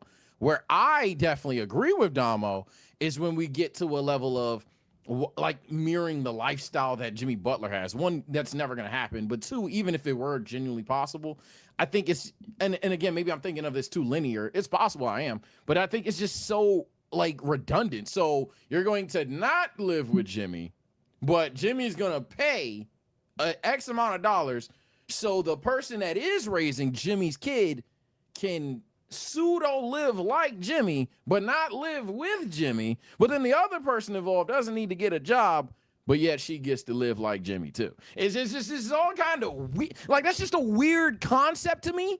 Versus just either A, let Jimmy raise the kid, let Jimmy have the 10K nanny, or B, hey gang, you're right, but support your kid. So you can pay X amount of dollars to make sure that you support your kid, but no, the baby mama doesn't need to be able to at will go to Magic City or whatever bullshit Jimmy does for fun. But I think this is my thing. I understand that y'all are saying is to the ex doesn't get to live how Jimmy lives. But isn't that the catch-22 in all of it? Is like, all right, I got to give somebody the money, can't give the kids the money, got to give the person that has custody over the kids the money, which ends up being their mom. And now I can't sit here and police what this person does. There's no child support card. That don't even really make no type of sense. So, like, she gonna spend the money. Now, again, I know this is contrary to popular belief in the chat. They don't, BMs and ex-wives aren't just always spending the money on crab legs and having sex with. Yeah, it's not pool every man. baby mother that gets child support is evil. Like, That's she 100% literally correct. could take that 55K, live on the bare minimums, and then just save the money and then whatever. She could spend it all, but that could be a college fund for all we know type. Yeah, thing. supporting a child works like that. I think why I'm not like, I listened to Matt Barnes talk about this when he was going through his situation with Derek Fisher and his ex-wife and all that other stuff. He literally open was like, look, one, I'm a journeyman and I'm about to go on like all different types of the country. I don't know where I'm gonna be. So instead of taking my children through this hostile situation, setting them up to have it be as close as possible to home life on both sides was his number one priority. And then when he retired, Matt Barnes took the kids. So, like, that's a pretty decent situation to me. And that sounds like two logical people. Now, I don't know how logical Jimmy Butler and this baby mama is. I just mean the concept. To me, if I'm not in a situation where I can support the children by having them with me, even if it's like 50-50 or whatever the case may be, all right, let me set this up. I'm going to go do what I need to do to get my money. Jimmy's like 35. Or is he? How old is Jimmy? Like, how old? He's like like 35, 36. I'm going to ask you something because I know we're going to close this topic real soon. It's a genuine question. It does support my argument a bit, kind of, but I'm going to let you answer it and then we can go. I think, though, you brought up a fair point. Not all baby mamas are using this money maliciously. I said maliciously. What the fuck? Maliciously. Not all baby mothers get child support and then use it illogically, maliciously. However, there are definitely women who literally plot for that. There's certainly, and I'm not trying to rile up those kind of chatters because I already know those kind of niggas. I'm not trying to be that guy. But there's certainly, undoubtedly, an amount of women, a surplus, I would even say, that, like, plot. This is what it is. They do that. So does that not even somewhat imply that the system is flawed? Like, drastically flawed if women are gambling lifestyle opportunities, if they're seeing these grown rich men as like literal lifestyle opportunities? Oh yeah. I mean, systems are flawed. So and not to invalidate the question, but like systems are flawed in general. So there are always going to be people that take advantage of said system. What are you doing as an individual to protect yourself from the system? Those that get caught up in it, I mean, hey, sometimes you can do whatever it needs to be done to get protected, but systems are flawed. Like, all systems are flawed. These niggas that are about to that let the houses burn down, and then no homeowners insurance, and then what you think gonna happen to all that land? People gonna buy it for dirt cheap, and the person that's house burned down, they ain't gonna get no money for it because they didn't own the property. Really, they just like all systems are flawed. So how can you best protect yourself? And in this situation, I don't know. Jimmy, don't stick your penis in everything. Oh yeah, that's always the thing I will say. Watch who you sleep. This just comes down to agree to disagree. With Oh yeah, it's definitely an agree to disagree ass topic. It's just, and I didn't want to say that early in the clip. It's definitely an agree to disagree. Comment section, chat, do your work. But yeah, it's just the difference on if you're not with me. While I would still disagree with Matt Barnes. It's not my responsibility to make sure you maintain this lifestyle. If I want my kids to have this lifestyle, then okay, they're living with me, they're in my care, and I'm gonna just do whatever it takes to make sure they have this lifestyle. Damo, you can't do that. If you can't do that, if you cannot do that, what do you do? Why can't you do that? If you can, and this would be, I'm being serious about this. If you knew you was gonna be on the road, let's say like 70% of the year, do I make? Can I just ask in this situation? Do I make Jimmy Butler money? Yes. Okay, so for my kids to live this lifestyle, me, Damo, I'm making that much money. If I know I'm gonna be on the road 70% of the year, I am going to put an infrastructure in my household to make sure my kids are taken care of by okay, I'm not with my girl no more. Me personally, if I want my kids to be here, there's a certain lifestyle I want to live with my kids, I'm gonna move in a relative to watch my kids. Before maybe a nanny, but I would say my mom, because she's gonna be getting older, so I can make sure I'm taking care of my mom, and my mom can watch my kids while I'm gone if she decides to do that. If she's willing to stop working and she wants to retire, bet you're gonna be a grandma. You're gonna be at home, shit like that. That's how I would approach it. I would go from that. And this is contingent on your mom wanting to retire. Well, I wouldn't. Yes, it's a contingent on my mom wanting to retire. Yes. Now if she says no. Next avenue, nanny. Now we're in the realm of I'm gonna pay for the support because I need the support because I'm not gonna be here. I seen somebody in the chat reports say she's refusing to get a job. I'm not saying that's the case. If it is crazy, I still don't know. So who knows? It's hearsay. But if that's the case of a person refusing to go to work, they want to be a stay-at-home mom, and also have a $10K a month nanny. That's insane. But don't focus on what we're talking about. And but for me, yes. So I would ask my mom. I would ask relatives. I would look within my family, try to do it like that. And all of this because you willing to, cousin Nikki, like, we already in Miami, you in North Carolina, like, just can you quit your job and then come basically raise my kids, and in the summertime you can go back, and then I'll be down here, and then during the season. You come back and all this stuff, or mom, can you come and do this? And I know you got your life, you just uproot your life. You would rather do all that or pay the nanny, somebody who you don't know that you didn't have to build some sort of relationship with, but you would rather do all that as opposed to, all right, your mom can raise y'all. I'm 35. I'm not saying that you'd be an exact Jimmy Butler situation, but your mom could raise y'all. When it's summertime, I can get y'all, or when I have these extended breaks, I can get y'all, but we can work out some sort of agreement here. But your mother, your literal mother, she can raise y'all. Yes, because again, I would rather take care of my family and my own than take care of a person that no longer wants to be with me. Again, I'm not forcing somebody to do nothing. If my mom wants to retire and this is what she wants to do, bet you are going to quit your job making $20 an hour in a hospital, and you're going to move down to fucking Miami and kick your feet up in the sand and retire and live this lifestyle, if that's what you want to do. Cousin Nikki, you can quit your job working at Amazon, fuck them packages, if you want to come down here and live this lifestyle and be taken care of, because athletes take care of their family. People in that situation always take care of their family. So it's a normal thing. By the way, I guess it wasn't clear. Obviously, what I said earlier goes both ways. There are male gold diggers. I thought I was disgustingly clear. Maybe I was not. I thought it was clear. Shout out to G and Minari, sends $5 just to send $5. He's on fire. Do we have another one? And then shouts out to Rio the Goat for 199, says Rio should just go get milk. Oh wow. I don't know about that one. You said Jimmy. I'm sorry, Jimmy should just go get milk. I'm actually going to take this to another divisive topic. We're not going to talk about LeBron and Ack. Oh no! But that's the thumb. Yeah. After this, we'll talk about LeBron and Dak. All right. I saw a tweet in the bad nigga talk. I thought that says two people chat. said it. Saw a tweet, and it was a young brother. You know, we try to help out the young brothers. And he tweeted out, "Where is it? Where is it? Where is it?" I'm gonna try something.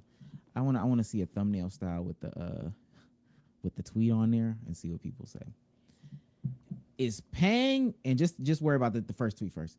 Is paying your Dukes $500 a month to stay at her house at 19 outrageous, or am I just tripping? And I'm assuming tripping. That's the question. Yeah, that nigga's tripping. Yeah, that nigga's tripping. If you're 19, you decide not to go to school, you're not in college or whatever the case is. Yeah, nigga, you got to learn some type of financial responsibility, some type of budgeting, some type of you got to learn what the real world is like. Because I don't expect you to be living under my roof your whole life. At least I wouldn't expect it. So yeah, let's get you practice on whether it's $500. It's situations is different for each household. If that mom is saying $500 to stay there, cool. It could be as simple as pay your phone bill and make sure that the water stays on, pay the water bill, and whatever it is. But some type of way to create financial literacy, in my opinion, is always great. Yeah, I think 500 at 19 for a majority of people may be a lot, but I think the concept of paying, if you're going to be living rent, well, not rent free in this case, but if you're going to be living under my roof and you're not going to college, paying something, to Damo's point, it could be the phone bill, it could be, I don't know, electricity bill, it could be groceries, but you got to provide somehow, some way. It could be groceries.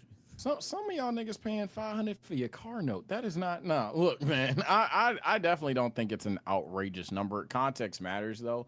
I'm heavy on I don't like when parents, or especially the black ones, when a kid turns 18, get the fuck out of my house, or they start charging these niggas beyond over the top, and you didn't raise your kid for the situation. So I don't like that behavior. But in terms of just is paying 500 at 19 crazy? No, it's not crazy. It's pretty cool. Honestly, it's like if especially given the context of, hey, my son or daughter hasn't paid a bill a day in their life, they don't have a car, they're not in school, as Dama was alluding to. So you need to learn something about the real world. And I don't want to raise a bum. So yeah, you gotta learn. And to throw a little topping on it, I'm not gonna lie to you, you don't gotta pay the 500. Don't pay it. Now, when your ass is out in them streets and you trying to figure out, if you ain't gonna pay it, we're gonna work on getting you out the house. Yeah, life costs way more than 500 a month. So please, the best teacher is real life. If you don't feel like that's fair, that's cool. Don't pay it. Dang, I thought we was gonna have more disagreement. 500 is on the lighter side. Yeah, if we were talking like a band, I see that as controversial type shit. But like $500, that's shit, right? It depends where you stay. If your rent, you stay somewhere, you in West Bumblefuck, Mississippi, and your rent is $600 a month, and you charging your kid $1,000, all right, bitch, that's crazy. And there are parents like that. That's wild, but that is an extreme. I feel like that would be an extreme. Why is that crazy? There's no way you as the adult, you've been paying this rent, whatever it is, and you charging your kid double half or the rent. Not even half the rent, but more than half the rent. Charging them more than the rent. There's no way you charging your kid more than the rent to stay there. That's that's too. Yeah, to me, crazy. It's not about what the parent is gonna do with the money. Same situation, and I guess y'all heard the same situation from the Jimmy thing. It's not about what the parent's gonna do with the money, and all context matters. So I'm about to add a little caveat because we all just adding caveats. Your dream is to live in Atlanta. Oh, okay. Well, it's a band, nigga. And not saying that is a band is the number that I'm personally gonna do it, but having it be a more higher end number or whatever the case may be, or if you make more money, having it be that type of money or whatever the case may be, then that's what it's going to be. If we're talking about setting you up for your life, they say what, 30%, your living expenses should be 30% of your income. Is that it? Yeah, something like that. If where you are right now, $1,000 is 30% of your income. If where you want to be 30% of your, let's go ahead and let's get these situations situated. Let's go ahead and get those parameters in so you understand what it's going to be like in the real world. That's my personal opinion. I also have a double standard for girls in this opinion. I do want to read his second tweet though. He says, mind you, I have a whole girlfriend and friends who like to go out of state and shit. So I can't even save none for real. Yeah, that's exactly what I'm talking about. So it's the sense of, hey, you ain't got your shit. You're like if you are in a situation where $500 is harming you, not that you can't get it, but it's harming you from going out and having fun. The point of that is to, hey, bro, you gotta lock the fuck in so you can have fun. That means you have bad priorities. I get there's some niggas in chat like already talking about, well, not when I was 19, that was great too. Yeah, because when you were 19, you were young, dumb, and stupid. So some of you niggas was trying to smoke, some of you niggas was trying to party, all that shit like that. Like, unless you have a job that literally is, I believe, $7.25, like the minimum wage, like the worst state possible minimum wage, then sure, maybe 500 is over the top because it's like, damn, you really might not have that until the end of the month, and by the end of the month, you only got like 140 left. So fair enough to the worst possible scenario. But reality is, if you have even a $10 job, you work 5, 6, 7, not 1, 6, 7. You work 5, 6 days a week. You don't spend your money on bullshit. You don't eat out every day. You're not trying to party with your friends all the fucking time. You're telling your girlfriend, hey, gang, we gonna have to chill. I'm not going to take you X, Y, and Z all the time. You know, this is a matter of responsibility at some point. I agree with this brother.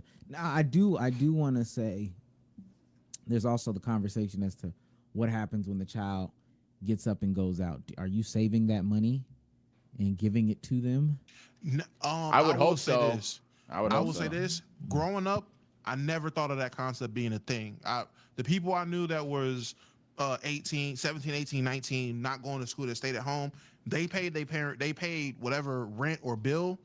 That was it. That was the end of it. It wasn't until I got with my girl and I found out that whenever she like has hard times and ends up moving back in with her people do that. They charge her $700-800 a month, but they save it to whenever she does be like, okay, I got the money to move out, they give that money back to her to help her start fresh wherever she's going. I was like, and you said your people aren't helpful? What?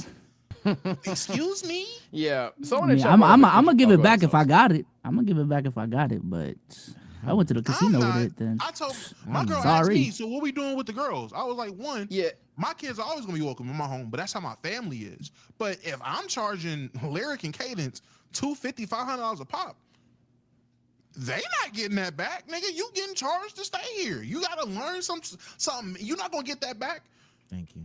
My tax refund ain't everything I got out of my goddamn check. Like, what are we talking? Like, that's not how this works. I'm not getting everything back. Thank you. I'm sorry. So no. Yeah, I wouldn't expect every single $500 $500 payment. Yeah, that's crazy. I wouldn't say every single $500 payment. If possible, absolutely. As so said, if the parent does have it like that and the kid just hasn't figured shit out, again, needs to get their shit together, then yeah, sure, you can like charge them, but secretly you're stashing it for when they move out and you want to help them buy furniture or some shit. Like, you be a parent. It's 500 IQ shit. But if like that ass, oh, I really do need $500 a month, and you live here, you're old enough, you need to get a job, you don't have a job, you're having fun, you're having all this fun or whatever, you're spending $500 on drinks. No, nigga, you're gonna spend $500 to stay in the goddamn house. Yeah, no, I don't expect a parent to rescind that. And I could see, or I'm not seeing, I'm just reading someone else just to kind of extend the conversation.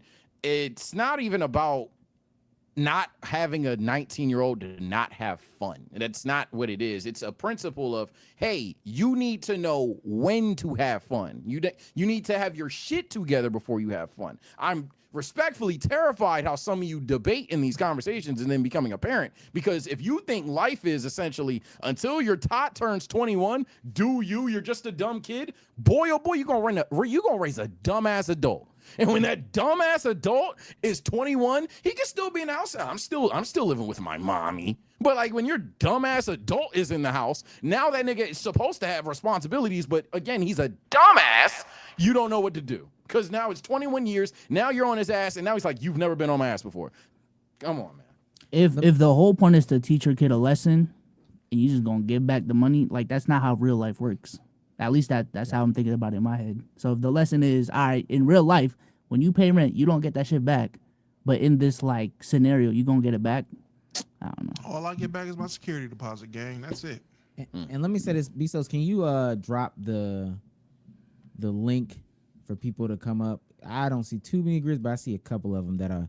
Yeah, a really lot wanna of have the them actually conversations disagree with back. y'all's second point that giving About it giving back. it That's back. where I'm seeing a lot of people disagree with you. Let me say this. This is at least for me, and the chat is for disagreeers. The link is for disagreeers. Growing up, I had to pay for my own cell phone bill, my own gas, my own car payment, but I bought my car, and then whatever groceries, right? Everything else I had to pay, and of course I had to pay some sort of rent. So I had to take care of all that when I turned 18. And this whole concept of like paying it back, I really don't even understand that. That sounds cool and dandy and all that, this, that, and the third. Every time you go to your parents for some sort of an emergency, I don't know where you think that money comes from. You can always lean on your parents. In these situations, at least. Somebody don't come in the comment section. Yeah, Omar, I was touched. Like, all right, we're not talking to you, brother. But that's what they do, though. You're right. They'd be like, my parent is the worst of worst possible you got parents. some, Like, gang, I'm sorry, bro. Like, you got dealt the short end of the stick. I don't know the term. Yeah, we're not talking about you. I am talking The about average experience. Yeah, just the At the bare average minimum. experience. I guess, type but beat. while never mind, you got them already. Never mind. Oh, I don't know. I was Oh, going well, to nah, they just hit. That's just the person that hit the link. I don't even know if they're here yet. Okay. I just wanted to say in the chat, someone brought up the whole concept of when you turn 18, you got to move out is crazy. That is crazy. That's I agree. That sounds like people that ain't broke generational curses in their life. The only people in my life that I know have that standard of when you 18, you move out are the damn. Oh shit. They are people that in the 90s, you get pregnant, you move out. You got a baby on the way, you move. I moved out at 16 and I had to make it do what it do. So now you have that standard for your kid, which is crazy to me. I don't know. Maybe we might disagree on that one a little bit. Really? I do not like that. Well, no. He put the whole pregnancy thing in there. And that's okay. when I'm not. I'm saying back in the I'm talking about back in the day. Like back in the day, that's how it was for a lot of people. You got pregnant in high school, you had to move out. Yeah, I'm not condoning that. Well, no, I mean, He's saying he's not condoning that. Yeah, he's saying you get pregnant, you got to move out. I get it. Yeah, I guess we just disagree. I don't know. All right, we got a couple. I feel like it's Brody, if you have the stream on in the background, can you please turn it down? Hello. All right, we should be good. He's muted. You muted. Yo. How you doing? Yo, what's good, man? How's it going? How y'all been? First of all, we can hear ourselves. Yeah, we can hear ourselves. Yeah, how you got echoing. us? He's How you got echoing. our audio output? Is it through your computer? You got headphones? I think Alright, that's the hold issue. Nah, he's muted. All right, try now. Yep. You hear me? Yo. Yeah. My Alright, shit that's sound good. good. Yeah, whatever Oh, you wow. did work. Yeah, whatever you did work. Oh, all right, good looking. But nah, though, me, I pay rent right now. It's like $300 a pop. So it's just like, you feel me? Like, if I did move out, and my mother gave me that shit back, it would be a blessing. You feel me? How long you been paying $300 a pop?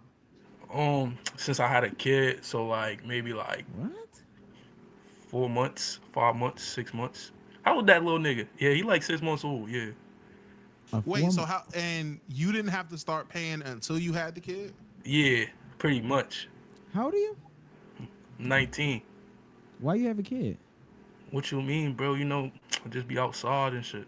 I'll be outside. Well, apparently you was I inside. ain't done this one in a while. And never left. Yo, why you turn your camera off, Sage? What's on your biscuit? What's going on? What you mean by that? When did you really have a kid? Did you have a kid? Who, me? Oh, you want to see him? Hold on. I got my phone right here. Nah, I think he really did have a kid. He said this shit in the You space don't gotta show the before. I was picture if like- you don't want to. I was like, no way, you really got a kid. Nigga, Hold on, that's bright as hell. Let me Yeah, turn the light. Oh my God! I don't know if you can see the little nigga. He do kind of look like me.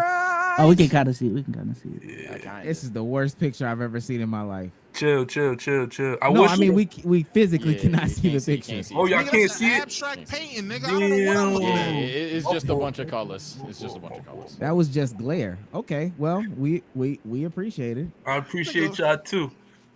Nigga flash him bang outta- the get it. stream, bro. What the fuck? All right, peace. All right, we got one more. That was crazy.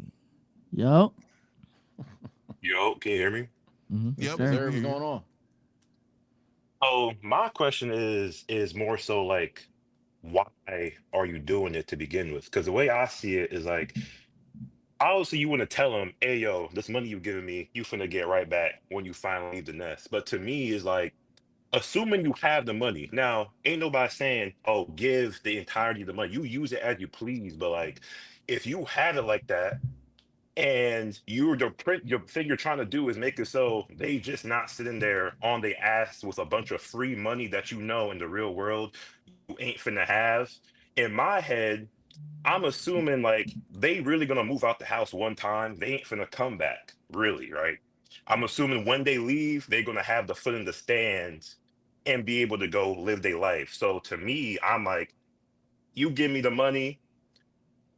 Obviously, I have my own stuff as an adult, the parent, the dude. If I need to dip into it, I'm not gonna be like, oh nah, I'm not gonna touch it. But like, if I don't gotta touch it and I'm doing my thing, you eventually get to the point where you figure out what you want to do, and I go give you some amount of it back. I just see it as a one time, like, here you go. You have some discipline. You was able to maintain your budget and do what you do while you work in your little jobs. That's just how I see it. You Instead of it can really never. being like you spoiling and being like, oh, that's not the real life, how the real world works. Because I look at it from the perspective of, if you got it like that, you really just teaching them how to budget. That's really like the main purpose. They're not just blowing their money, and they actually understand that I have to allocate a certain amount of money to this. Now, if they just paying a light bill, nah. But like, if you're gonna say, oh, nah, you gotta pay me 600, 700, $800, I just feel like, obviously you don't have to give back the entirety of it, but like at that point, in some places, that's like 70% of the rent if they were to go live out on their own. So Then like I make just the feel like, then come up with the 30% and move out. At that point. And on top of that, you can never to say that, oh, once they move out once, they're not coming back. You don't know how life works. You don't know that's what true, can that's actually end true. up happening. Situations happen, shit changes all the time. Life is unpredictable. And motherfuckers fall on hard times. So you might teach somebody good habits and they job get burnt down because they live in LA. That's And now true, what that's are you gonna true. do? I don't know. Now you gotta move. I Now just they feel gotta like move in back that in. case, I just feel like that case is like, okay, they come back. It's because the issue then is like, are you saying that, oh, they're just going to be used to you collecting their money and giving it back to them? That's my thing. Like, I just feel like the first time is like, if they young, now if they coming back to you returning, that's different. Like they adult, and they fell on some hard times. Obviously, no, like you gonna pay me because X, Y, and Z, especially if you left and then you're coming back, I acclimated my budget to be without supporting you. But like if it's a smooth transition to like you graduate high school and you have like a layover of a year or two, and you like, oh, I'm not going to college, I'm going to pursue this. And I'm like, well, you could pay me this amount. And it's that first time from teenager to leaving, that one time when for the first time go out on their own, you'd be like, the money you gave me, I'll save some of it. Here you go. What other Just as like a cushion. what other bill can you get a rebate on? There is no, but it's not really about like what the real world is. I just coming from the perspective of, if it's the first time, you have the ability to help out in the sense of you just I make see their what you're life a little saying. bit I see easier. what You you're could saying. teach them the same concept. Now, if they Yeah. coming back on the hard time, that's a different story. I would agree with you. Like, oh, nah, that's dumb because, but I like, mean, at the end of the day, it's your jit. You can do what you want. I'm not going. Like I said, when my girl told me her parents did, I was like, that's actually pretty dope. That's a dope concept. I don't mind that for real. Will I practice it? Fuck no. But it's dope. I like that they do that for you, and I think they do that for her anytime. Like she's had to move back twice now. yeah, I I would think they did that for disagree her if it's both any times. time. I would disagree with any time. My thing is like Yeah. a first Yeah, time, like okay. I might even teenager agree to with him. growing up, I like might the even agree first with bro. time. Man, stop coddling these kids, man. Because I see what you're saying. So let me Man. get this right before I just say I outwardly agree with you. So you're saying basically, boom, the tot is now 18, 19, whatever. Nigga got a job. They're having too much. He not necessarily having too much fun because the internet's gonna spin that words. But essentially, nigga let some responsibility. So you just like, all right, bet you're gonna pay to live in the house. Cool. pays like 200, 300, whatever the number is. He moves out, finally gets a house first time. You're saying you would give that money back as essentially not as like a reward, but as like a gift, like just a genuinely on some I love you, good luck, I saved your money all along, I got you, it was a surprise type thing. But then if he returns to the house, it's like, well, nah, no. Yeah, nah, because no, at you that gotta, point, okay, I it's can like, see, I can get with okay. that. It's I can get with like, that. if it's the first time they going out, especially because we all grew up and like we on our own, getting your first apartment and stuff, it's like, if I went through that, so like, if I know how it is, so like, if I need the money, forget what I said. But like, if I'm in a position to where I've been raising you, you turn 18, nothing suddenly changes. You still live in the house.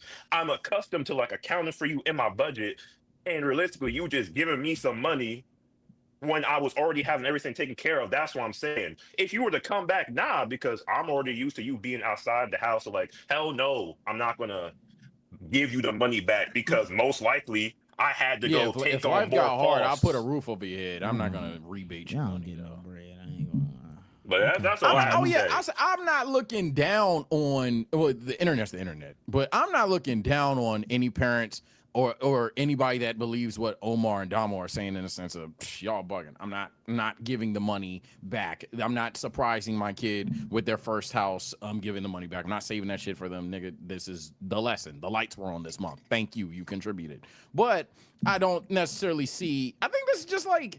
Not a Mickey topic, but I see both sides here. I also don't see an issue with a parent that essentially uses this as a pseudo gift. You pay whatever, but then if it becomes whatever, not necessarily happy because life is life, but if whatever reason the person has to come back to the house, it's like, oh damn, all right, well, Yeah, that's like a you different gotta actually situation pay rent this entirely. time. I'm taking their money and buying some fat ass crab legs, but we appreciate you. Type shit. Appreciate y'all. Yeah, Appreciate you, man. appreciate that.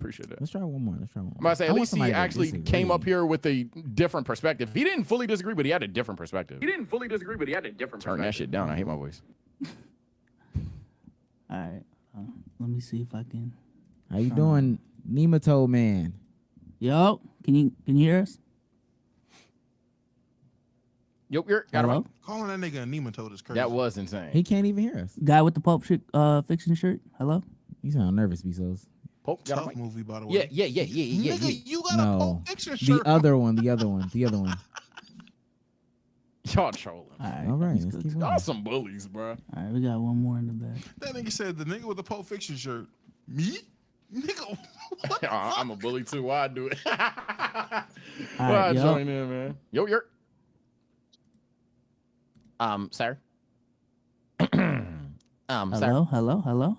I don't think they can tell they on stage, bro. Is that a Yeah, I leather think they jacket don't on notice in if the they're on house? stage. You are on stage, sir, with the Yo, my man with necklace. the shoots and ladders, boy. Yeah. Yes, you. Yeah. Oh shit! I don't see myself up here. I don't see myself up on this on the screen. That's my bad. Okay. Damn. So I'll We are the assholes, huh? well, I was gonna say my point is that like you guys' whole issue is that it's not teaching people real world applications, right? But I'm saying if the kid didn't know while he was making the money, while he was paying for the money, while he's paying rent, that it was gonna be paid back, it was just a gift. Aren't the habits just established anyways? Even if you are paying it back, even if it was rewarded, the saving money and stuff like that, those habits were built regardless because they didn't know at that time. It was just a gift, like, oh, I gave you back some of the money to give you a little bit of boost. Those habits they built don't just go away just because they're rewarded, right? You don't think if you get the money back, you're gonna be on some like, oh shit, I can just get the money back.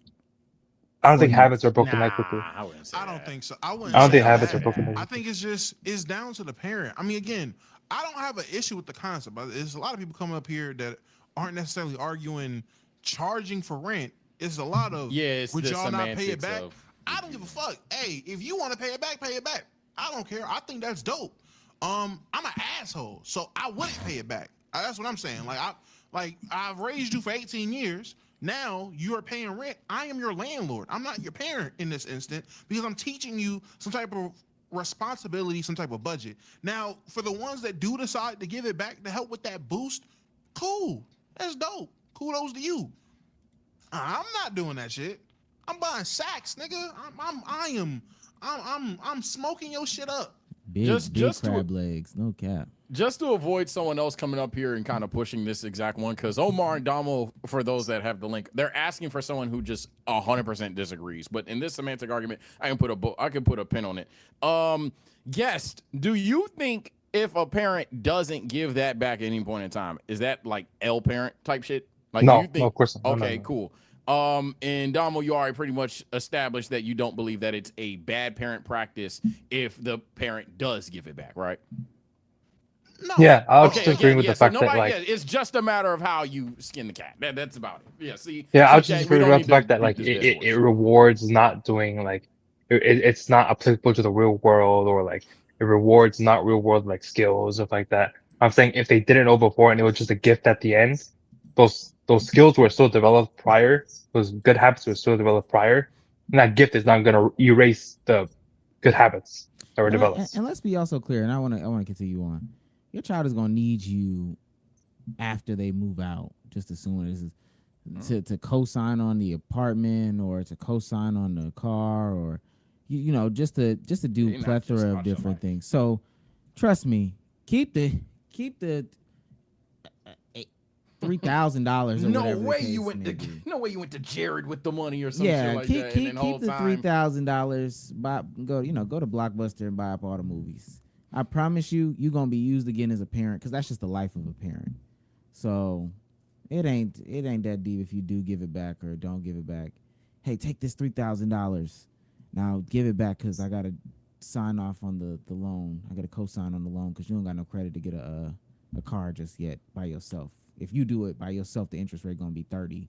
If we do it, the interest rate gonna be like 4. So yeah, I think that's where people are dishonoring, not necessarily intentionally, but that's where they're dishonoring you and Damo's take of not necessarily wanting to give it back. The idea that if you chose to fucking binge hibachi with the money, that you won't then, as you mentioned, a very good point, be a direct reason that person can even buy a car, teach them about furniture, because I guarantee if everybody in this chat moved out right now, you would be missing like 10 items from your house that you didn't realize you need, type shit. Like, you're going to be there. So you're not. I just want to add, because again, I'm a chat nigga. I'm reading the chat. African Stallion, listen, I didn't mean to hit a nerve and strike a nerve, buddy. I'm sorry. That nigga. What is he ranting? I raised you for 18 years. Why are we bringing it to 2025? I'm sorry your African parents bullied you for 18 years, buddy. I'm sorry. I'm just being honest with my children. You were living stress-free for 18 years. Now that you're an adult, let's put a little stress on that, buddy. Put a little bit of stress. A little bit of stress. I ain't saying that now, but I do want to. Also, though, I'll say this. I'm not necessarily saying that. However, I think we all agree these lessons, maybe not necessarily rent, but these lessons of the real world are not being taught at 18. This is not a Sims spin in the circle air moment, gang. They don't go from child to young adult. We are gradually teaching the tots how to budget money over years. Like, you should, like, over time, like, this shouldn't be something like, all right, gang, you said you're not going to college. You 18. Guess what? Hey, here's a 1099. Rent due on the first, late fee on the 12th. Like, no, it's none of that. Like, when you 10, you're gonna get a lesson. When you 12, we're gonna, like, small implements and increments of trying to build this shit from the beginning. It's just the fact of, again, you're an adult. You have to get treated like an adult in some aspect. Now, for y'all that have y'all family that ain't decided to treat you like an adult till you were 30, kudos to you. Oh, must be nice. With that being said, we appreciate you. Appreciate you, man. Yeah, appreciate you. Last thing I'm gonna say to the young nigga that actually has that question: get some bread. Oh fuck. You still looking for that one chatter to flagrantly disagree, or was that satisfactory? No, it's never gonna happen, bro. It's not gonna happen unless it's gotta be something super, super layup. It has to be like $3 cheese level of not toxic, but like it's one or the other. Well, they didn't like the Jimmy Butler situation, but they're not gonna meet me on Twitter or Discord about it after the pod either. So it is what it is. Let's get into the meat and the potatoes, man. So, Bezos, this question is really applicable to you because I know that you're an angel for real. Drake or LeBron? That's a tough question, man. I've been thinking about it. I was a LeBron hater for a lot of my life, and I was listening to Drake during that same period. Basketball first, man. I'm Team Bron, man. I'm Team Bron. Okay. Yeah. Sage Damo, I'm pretty sure I know where you guys align Where do I line? with LeBron. You're wrong, buddy. Oh, Okay. Damo can't even hold this one for too much longer. I don't know what you're talking you'd about. so rather you're Team Drake? delete all I'm Team LeBron Drake. games than delete all the Drake music? If I have, first of all, we're coming off the offseason where I said trade this nigga, don't sign him back. No, That's a fact. but the That's on past record. two. But the past two. I'm just saying, let's not act like I won't be done with LeBron. I could be done with LeBron. That's not an issue. So are you done with LeBron? Am I done with LeBron? No, because this ain't my situation. But Here in you this go, here you situation, who do I align with? Drake. I ain't gonna lie. Pick a side, my nigga. Ain't Oh, no we fencing talking here. about. All right, well, Ain't no break the news fencing. first. Pick a side. Break the news. So That is Drake different. dropped a Fighting Irish freestyle with one Conductor Williams making the beat. Conductor, we have a problem. Conductor. Now, I want y'all to know I'm on Rap Genius right now because I'm about to break down some of the lyrics, see if they're applicable. To the song wall. And if you go down to the bottom, boom, this is the about for the song.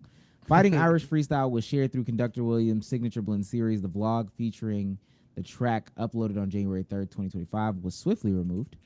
The track title references Notre Dame Fighting Irish, which aligns with LeBron James High School, St. Vincent St. Mary, often informally called the Fighting Irish, making the title a direct nod to him. This title could also symbolize the turmoil surrounding Drake's relationship with LeBron James, which has experienced moments of tension, particularly in the aftermath of the Kendrick Lamar feud. The track is filled with subtle references to their shared history. Now, we know where LeBron sided. He was at the center singing "They Not Like Us" and seemingly picked the side in the beef. I want to go through some of these lyrics. I don't necessarily know where it is. I think it's in this second verse per se, but summer's over, I missed it. Barrel was smoking and I kissed it. Ferris showed up to the tip. God, where's the LeBron lyric? Jesus Christ. There's something about him cheating on his wife in here. Somebody just chat have it. Chat, where is the which yeah, I heard this vaguely one time. This is my second time hearing it. Go to the second verse. I think it's in the second verse, if I'm not mistaken. And niggas cried the blues for you, saying it wasn't malicious, talking about we family. Well, I'm not the cousin to visit. God forbid we ever got to tarnish your public image. All that brother talk as if I really discovered a sibling. So even if you click on it, as LeBron James is referenced throughout this track, this line may also be directed at him. LeBron, widely regarded as the NBA's biggest star for over 2 decades, is renowned for maintaining an almost spotless public image. This is a rarity for someone of his stature, as immense fame and success often invite heightened scrutiny and fabricated rumors driven by envy, public fascination, or the desire to bring down celebrated figures. Drake hints at a monumental weight of tarnishing such an untouchable reputation, suggesting he may possess knowledge of the secrets and controversy. Another red button, y'all. Yeah. Whole time he referencing the streamer, bro. What are we doing? And the last one wasn't even pressed. Well, Akademiks decided, of all people, to go ahead and press that red button for one Mr. Drizzly Drake. Drizzly Drake is it? Yeah, I'm about to say, newsflash for Drizzle LeBron. is crazy. Yo, LeBron, I talked to enough whores in Canada. I've talked to enough people. Maybe Drake will keep teasing it. Let me just tell you what I've heard. Yo, LeBron, you and Drake used to go on 2-mans. Okay? You've been cheating on your goddamn wife. Drake used to facilitate the host. And basically, essentially, you can't dance to a song about him being a pedophile. He used to supply you with the bitches. I'm sorry, my nigga. Yes, if I'm Drake, I snitch on you too. Sorry, buddy. You can't do that. No. You've been living a lie, and everybody been thinking you're this perfect guy, but when you come to Canada, I know some of the whores. When you come to Canada, you know you come to certain places. I'm supplying you with the white women you love. You don't even like black chicks. White women. I'm the guy. So when I bring the tings, and I'm hooking you up When Kendrick drops a song saying certified lover boy, certified pedo, you're the first one to say, whoa. Me and Drake done did some two-mans. He ain't never bring no underage girl. What the fuck is you talking about? Or how about you shut the fuck up and don't dance, don't crip walk, don't do nothing, and how about you go win some championships? I'm sorry. I'm snitching on you. That's why you in trouble, LeBron. You can't dance to a song about me being a pedophile when we went on two-mans. That's why you're getting dissed on these random songs. There's like five tings in Toronto ready to shout your business up now, bro. Damo's guy, by the way. Now this is Damo's guy, 100%. This is it's factually proven. This is Damo's guy. I mean, was he wrong in disclosing the info? Yeah, Yes. but Yes. yeah, This but is was he Crazy, wrong? wait, what? Yeah. No, I said yes. I said yes. Yeah. Oh my God, I Oh, said I yes. never heard you say. I never said, heard was you he say. I thought you wrong asked, and that in was it. selling the info? I said yes, but was he lying though? Nigga, probably yes. Yeah, probably also like Probably also he lying. wasn't there. Probably. To me, and I guess I'll kick it off. Jesus, I'll take all the smoke for this one. To me, Act can't get in the real club. Oh. Like no, and you know we're just podcasters here. You know we get a fraction of the views, all that cool. But Act can't never get into the club. When is Drake gonna be on Act stream? Never. He was with SQC. He was with Aiden Ross. He was with everybody that's not him. Y'all Literally wrong, could have been man. aligned. No, but on a serious note, so now you just that's a whole different level of a club, and you just can't get in there. So this is weird, y'all. If I know Damo may remember, you remember the show Recess, the snitching ass boy Randall Yes. from Recess. That's what Akademiks reminds me of. He reminds me of Randall from Recess. Like just come on. This is weird. Okay, let me rephrase. Was he lying? Probably, but assuming it's true, is Drake justified? Drake can listen. If Drake would have did this, it would have been justified. It was no problem. Akademiks is the fucking wrong one because what does this have to do with you? Who made you Drake's transcript? Like, who made you Drake's fucking honesty police? Who made you the nigga that needs to speak up for Drake? That nigga won't even speak on your platform. I'm so glad Omar brought that up. I was gonna bring that up. That's crazy parasocial dick suck. This is insane. You are genuinely sitting there crashing out, putting out whatever you want to say about this nigga cheating or doing whatever. One, if he was out there fucking bitches in Canada, him and Savannah ain't get married until what, 10 years in their relationship? She probably knows. I'm not gonna lie. Let's really talk about it. Savannah probably played ball too. Let's be real. She knows what's going on.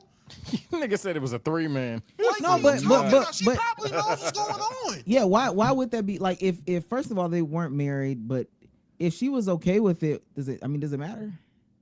Is it cheating if she knew?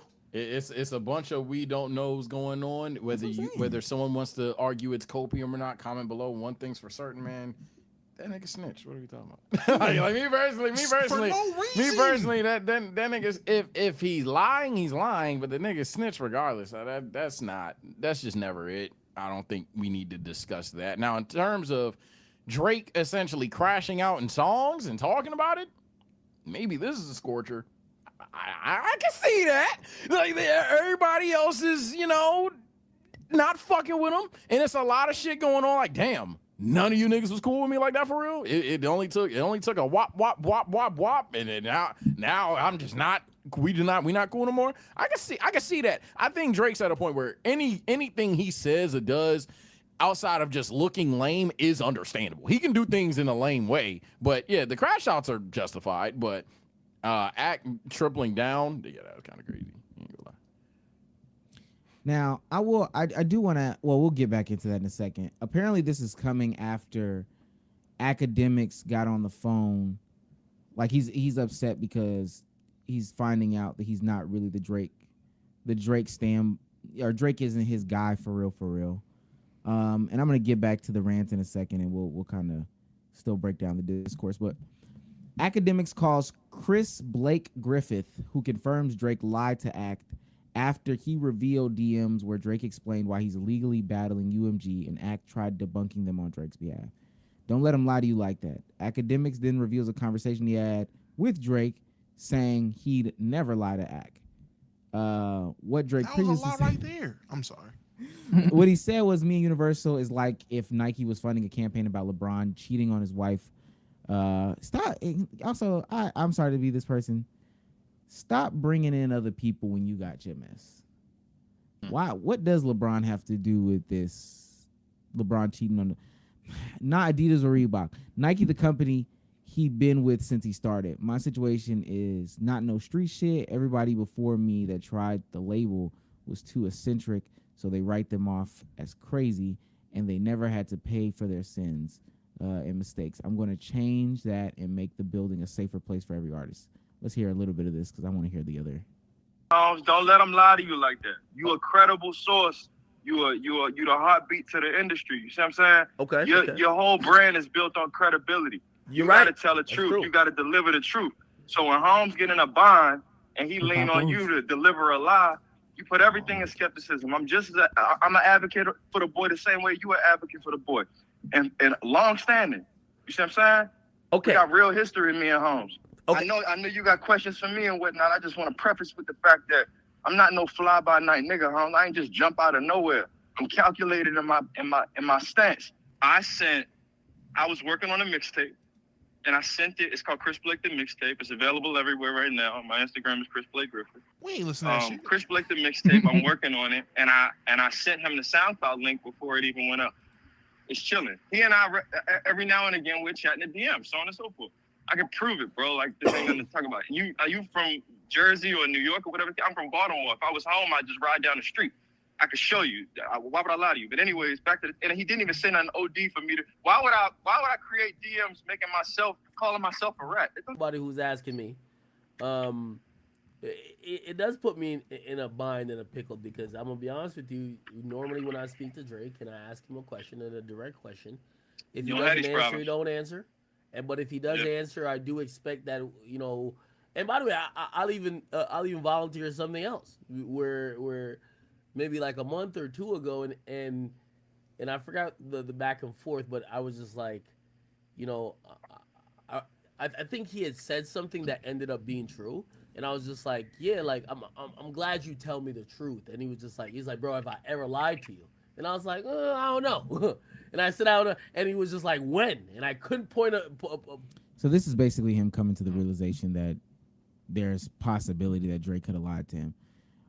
One, why do people feel the need to drag LeBron James is the first question. And who are you siding with? For real. Well, the need is simple. People don't like success. I know that sounds like whatever, but it's just the genuine truth. You see somebody that's just doing a lot. There's even been TikToks and skits and memes of it, like, he was winning, bro. Nah, type shit. Like, there's been people that's literally made fun of that because it's true. At some point, you don't have dirt on anybody, niggas just get upset about that. So that's why. In terms of who I'm siding with here, I understand why Drake's doing what he's doing, but at the end of the day, the nigga Bron didn't do shit but sing a song, bro. so that's basically open but closed for me. Maybe I'm boring here, but yeah, I understand why Drake made the diss. I understand why Drake is going at whoever the fuck he wants to go at right now. I think niggas are being a little too obtuse to act like he's doing things randomly. You know, it's very justified. But I'm going with Bron here if I had to pick a side. I think Drake needs to go ahead and hit up Meek Mill. Ask him how did he deal with this? Because when Back to Back came out and everybody was in the club dancing that shit, how did you confront niggas you thought was your guy and they was singing word for word every hater ass thing I had to say about you? LeBron's in the wrong, not for cheating on his wife, because I don't think it was cheating. Hey man, you pick a side and you picked the wrong side in the situation. I'm not gonna lie to you. You supposed to be my guy. Your son had a heart attack. I was there. Kendrick didn't walk his ass out at USC in LA. He didn't do that. And that's in the middle of the hood. And Kendrick ain't show no love like that. I came from fucking Canada and walked your goofy ass son out with you to my show to show my support. You supposed to be good. It may not mean nothing to y'all. That was you back. That's way back when. I've been there since the beginning. Yeah, we don't know how you true my the guy. question is. I get that. Meanwhile, Bron, certified lover boy, certified pedophile. Yeah, that's what I'm saying. Bro. That's like kind of crazy, any nigga, like I said, any nigga that tries to sit there and act like Drake is just wrong for being mad, or you're crazy. Drake does a lot of corny shit. The nigga is corny a lot. So if you want to call him corny, lame, go for it. We cannot sit here and act like the nigga doesn't have a justified reason. That's crazy. Drake's so locked in with Bron, that nigga was beefing with the Warriors. Stop. Stop. He was beefing with the Warriors. Now niggas want to say, saw KD get hurt. That's for Canada. That's for Canada. Nigga, fuck Canada. Nigga, he was beefing with the Warriors because he's cool with Bron. Y'all was waxing Bron ass. He's like, bet.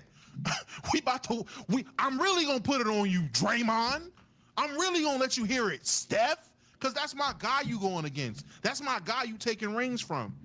But this is how you repay me? But so is there a possibility that Drake overestimated a lot of the friendships that he has? Absolutely. I think so, because we're talking about LeBron James right now. SZA was the talk of the town not so long ago because she's done projects with Kendrick post beef or anything like that. But again, kind of like how LeBron, it was just a song and he's been singing Kendrick songs. SZA been had songs with Kendrick, so it's kind of like, damn. And I think another thing that people are doing, to be fair, people are acting like it's just a song. It's the song that got him known as a pedophile. like it's the song that put an image on him being that guy. Like literally, A minor is catchy. So I'm not gonna keep saying the same things. I completely understand that. Omar, you bring up an interesting point. He may be perhaps has overstated how like genuine a lot of his friendships are, or not genuine, but how ride or die his friends are per se. He just found out he don't got real riders with him for real all over the industry. Like for example, I don't watch FaZe Jev no more. I don't remember the last time I turned on a FaZe stream. You wanna know why? Because when I was watching that old fuck tell my guy, hey, fuck you bitch ass motherfucking nigga, and flip him off and walk off stream, you know what I said? FaZe down, fuck nigga, give a fuck. Now Omar was like, it ain't that deep. That ain't the fucking point. It's that deep to me, nigga, because I know my allegiance lie. Why would I support the enemy?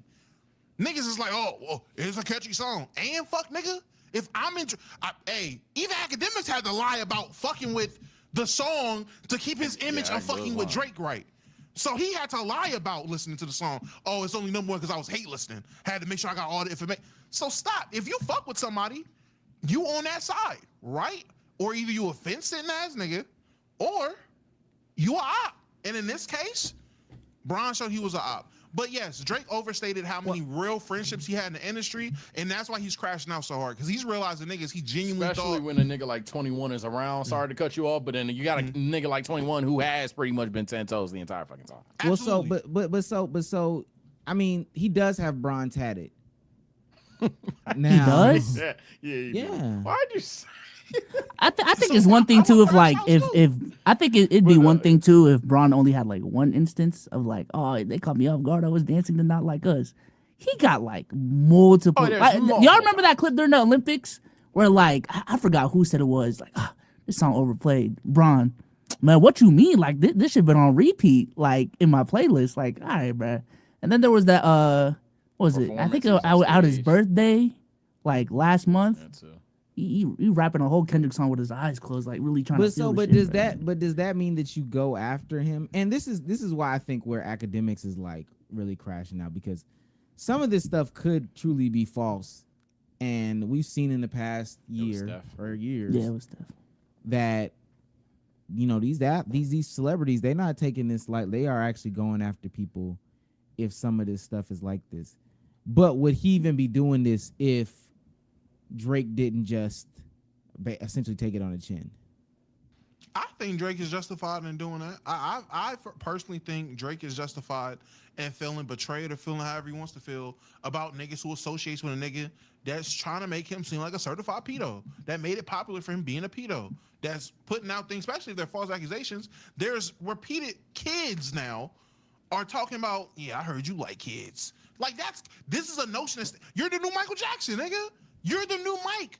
You're a generation's Michael Jackson. I don't know if the niggas remember, but when I was a kid, I had no clue what the fuck was going on with Michael Jackson. But it was funny to say he messed with kids, because that was the jokes going around. So that was a thing amongst the generation. You're this generation's Michael Jackson in a bad way, nigga. Not in a selling records. Yeah, I'm about to say, because he's tried to get in that conversation, and ironically.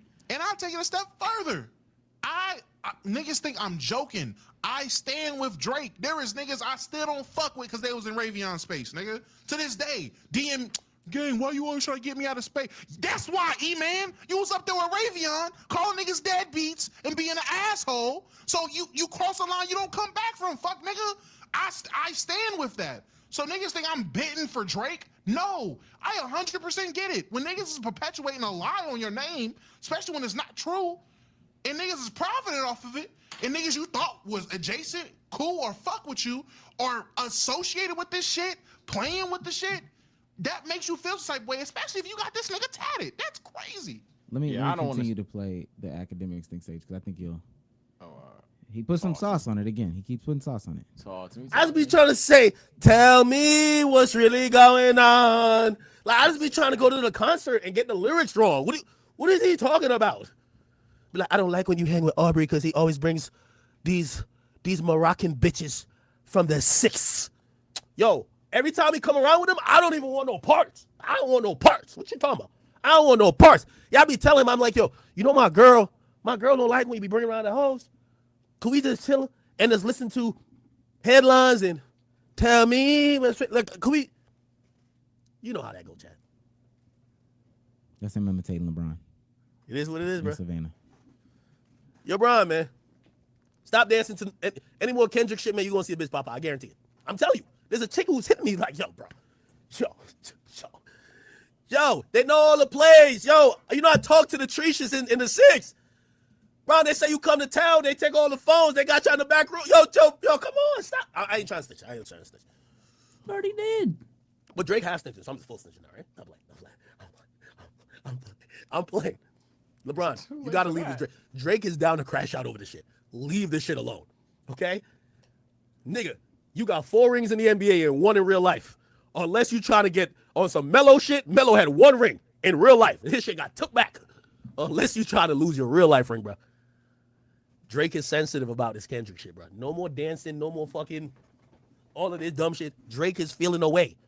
He tatted you on his fucking chest. You keep dancing to Kendrick, your side bitches are coming out. That's what's happening. I'm sorry. A couple of them, like, Drake is taking off the reins. He ain't telling these bitches to stay quiet no more. I'm telling you. All right. Keep the arm on. See, that's what I'm saying, man. That's why I'm gonna keep making it clear. I know y'all hate when I repeat myself here, dog, but let me be clear. I'm not an allegiance with that nigga. I ain't no Aubrey Angel. I ain't saying all that, dog. I even understand a couple people in chat are beating a dead horse that, yes, Drake did start all of this. He has all this coming. Woo, bang, bang. Cool. I'm not an Aubrey Angel. I'm just saying, if you have to even be unbiased for 2 seconds, you could definitely see why he's behaving the way he's behaving and not act like, oh, he's just being an oddball or anything like that. The only way that I could see someone saying that it's unjustified is, should Drake just keep his mouth shut regardless? Yeah, but emotion's a bitch, so it is what it is.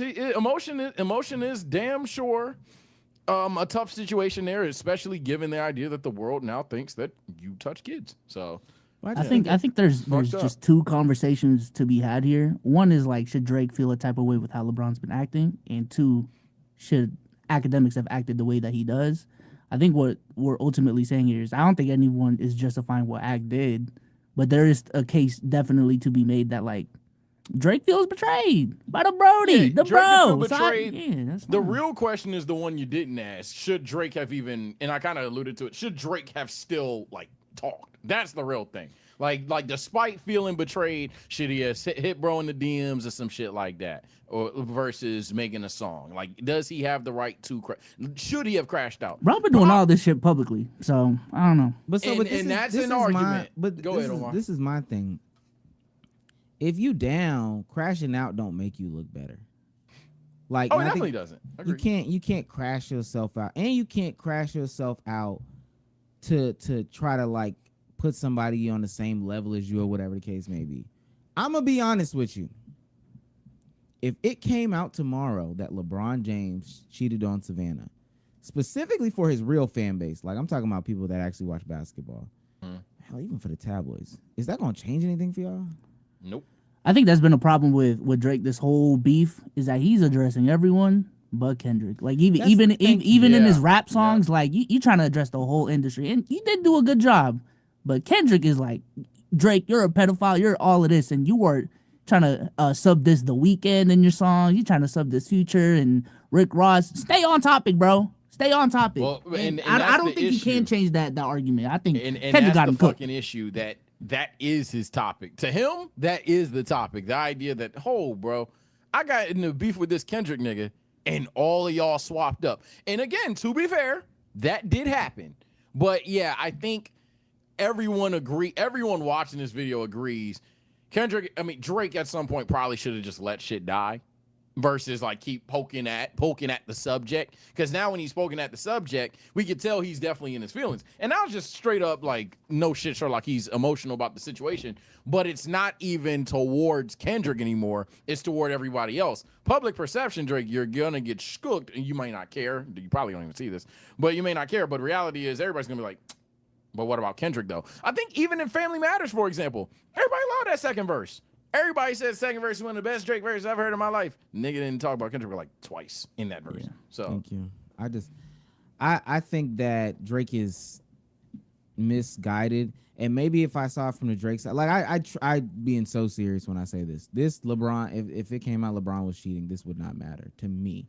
I can only talk about for me. It could do the squeaky clean image, but I think we're well past that. This ain't even Skip Bayless era. Jason Whitlock isn't even on Fox Sports anymore. The people that would hold this and carry this, like I don't expect Shannon Sharp to get on Nightcap and really like drag this or do this. Like I think that this is miscalculated. This is almost like if you get into an argument or a fight or whatever the case may be, or you get into some beef with somebody in the family. Like, and I'm just, because he's here, I'm just taking it for example. Like, if me and Damo get into some real beef, and Damo's beating on me, he's cooking me, and I get up and I slap his baby. What the fuck? I know that's exactly what everybody would be like. Yeah, look at him, the baby hurt me. Hold on. You better not. You better not, asshole. I just. This one? How could you do such a thing? And so the light is in her face. Oh and so then I'm running around here like, yeah, slap that nigga baby.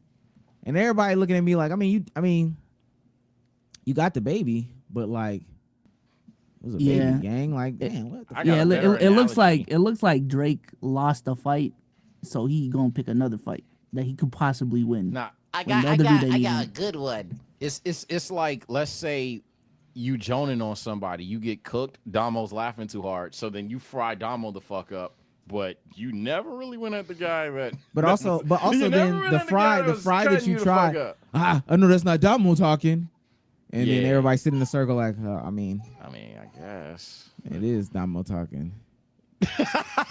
Yeah, it actually was him. But what you gonna say? What you gonna say back to Omar? What you gonna say to Bezos? Type shit. That's what everybody's just waiting for. Like, when are you gonna say something to Kendrick? At this point, too, I'm sorry. As much sauce as you put on everybody else and you try to divert, I really don't give a fuck if you do anything to Kendrick at this point, because it's just gonna fall. I think they need to let it die. Kendrick's already done made an album that minimally talked about him. I know some Aubrey Angels and new Dot stands, not the actual ones, are trying to like psycho and bro, you barely talked about that nigga on that fucking project. And Drake has done his own little singles and shit like that. I think the nigga just needs to honestly drop the goddamn situation. You lost, my nigga. It's tough. It's not your first loss. It won't be your last. Keep it pushing, nigga. We did have one super chat that I had saved. This stream keeps crashing, crazy style. Shouts out to J.O. for the 499 says Akademiks still let Saucy Santana make him cry because he was gonna take his butt. Oh. I've never seen somebody cry because they couldn't call someone the F slur before. That shit was actually insane. Hey, brother. And that did happen. That did fucking happen. What he did. I can't say what I want to say and it's eating me alive. Like, damn, nigga, you wanted to be homophobic that bad? Oh, I know Bezos has a hot take of the week. We can close it out this way. Bezos. Come around the corner at least. All right, man. Hot take of the week. Plaque Boy Max is gonna be streamer of the year. That is my hot take. That is actually hot take. I think numbers wise, he may not even he may not reach Kai status or speed status and average like, 1 million views live or whatever. Fair. But from what I've seen so far, I think by far he is gonna stir up the most conversations. He is at the very least gonna be the most improved streamer of the year. And I think he's gonna be the most impactful with his content and really like changing conversations. Because I think with him, what makes him different is out of all the big streamers, I think he's the one that's really like dove in and locked in on the music shit. And, like Kai is, he's brought on rappers before, but he's always maintained the stance. I'm not a, hip hop media dude. I'm not in the music business. I'm just a streamer with rapper friends. You know what I'm saying? But I think Max is really like, he's really embracing that. And I think that's really going to change the game with how we perceive streamers. And I think what we've been seeing so far with the Fabio and Lil TJ shit, I think that is like, that's only the beginning. So I think by the end of the year, Plaque Boy Max is going to be my streamer of the year. That's not even bad. I'd probably go MIP more than streamer of the year because unfortunately for him, in terms of this, that Kai and Speed niggas, man, they are able to play in some events. But yeah, no, I definitely think that. Furthermore, my micro hot take was already along those lines in the sense of I'm glad they're dissing this nigga on social media. They put them shit in songs, we would not hear it. I'll say this only because, and this has nothing to really do with it, but I'm not gonna lie, streaming is, I think probably halfway through the year, a lot of people are gonna put down streaming. Streaming is on a decline, and nobody really wants to talk about it. Not for me. Streaming is on a decline. The meta is to the point now where it is turning people upside down, and it's not fruitful. The marathon streams, the making them bigger, et cetera, they're not getting the same ad revenue. They're not getting the same clip views. They're not getting the same subscribers. It's just not happening no more. So they are about to get their B stars pushed in, and then people do something different. I disagree. I think there's going to be another streamer that comes out and goes against the grain, goes against the meta, and really thrives. And people are going to realize it's going to be another sketch. He's just not going to get stretched. I think that's going to be the biggest difference. We're going to see another sketch rise from streaming at some point this year. That's not Playboy Max. Everybody knows my theory. He's gonna go crazy this year and then be a rapper full time the next like 2 years. But there's gonna be someone else that just comes out of left field. They're gonna blow up crazy for whatever reason, and they're gonna be doing it anti-subathon, anti the new meta, and is gonna revamp other people's belief in ways to stream and do content. So, I'd love to see it. I think we're at a point now where the meta hasn't they haven't squeezed all the juice out of the meta, and specifically from a brand's perspective, and this may be some stuff that I just know, but from a brand's perspective, they haven't squeezed the juice out of the meta. So they're gonna force people to do the meta until about the beginning of the middle of the year, when people are like, all right. I don't know if y'all seen Agent has not gotten the best reception from his weight loss stream. From the comments and shit, I haven't seen what the comments have been saying. I did see a tweet or whatever, because he had like a lot of loose skin or some shit, and they was going on his ass. Seen that. Well, I don't think that was about the content though. It was just how he lost. Well, there's a couple of different. I mean, all of it's in combination. They said that when the first time he got the police on him, that he scripted it. Oh, I ain't seen that. And not saying that that's true or not, but they saying that it's scripted. And then there also is conversation about him forcing a lot of the older content, some it not being the best content or whatever case may be, just feeling forced. And then there's also the conversation about how he's lost the weight, and this not being so inspirational because he did it in such a drastic manner. I mean, if his numbers went up, I'm just gonna if numbers went up, I'm calling hate. I mean, the nigga's doing a weight loss stream. He's doing a weight loss marathon, and niggas are finding a way to hate on it. It's just the internet, gang. If you're doing, I promise you, if he was doing something destructive or negative, it'd be the exact opposite reaction. Niggas would be applauding it. The internet thrives off negativity, and you come here with a positive thing, yeah, the internet's gonna find a way to hate. Yeah, y'all think agent and even I would put all of AMP in this category. Like, do y'all think they're suffering from they've set the standard so high that a stream like this doesn't even produce like peak numbers for them, even though like it's extreme to lose fucking what is it 20 pounds in a week? Like, that's crazy. But the fact that you can't get high numbers or career numbers from a stream like that, like, I don't know, I think that says a lot about like the bar, and I think to their credit, like that's part of their influence is raising the bar. But yeah, I don't know. I just think people don't view Asian as fat anymore, so it's just like they don't really believe it. Not really believe it, but they're not really invested. If this was Fat Agent, the one getting in beefs with Pretty Boy Fredo doing this, I think it would be a whole different reception and people will really take it serious. That nigga Agent does not look fat. So they're just like, all right, bro, this is just something to do. But see, my thing, even when you create whatever business that you create, and I think that this goes to anybody that's getting into the streaming game. So this could be content creator advice for all people want to know. One of the questions, consistency is like a big thing, but people don't really go into what consistency means. It also means how repeatable like is your content.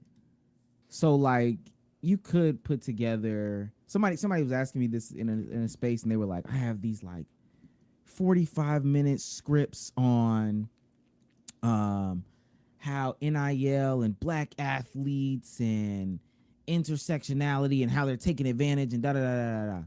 And I was like, okay, well, how many videos in that same vein can you produce? He was like, well, I got 3 right now. And I was like, okay, well, do you have like 5? Do you have 10? He's like, no. And I was like, well, see, that's the problem. You trying to do 45-minute videos in and of itself is like, that's a large lift. But you're trying to do full-on scripts, massive edits. How replicatable is this? And then at some point you're going to want to grow. So then what's the growth in this field? Like, not saying that he has to top it every time, and somehow he seemingly does, but what happens after Mafiathon? Like, what's the big idea after Mafiathon 3 type shit? But even, and I think Kai has like the resources to do it. But for some of the other ones that aren't there yet, and they trying to pull off same things, and they pull this, what comes after that?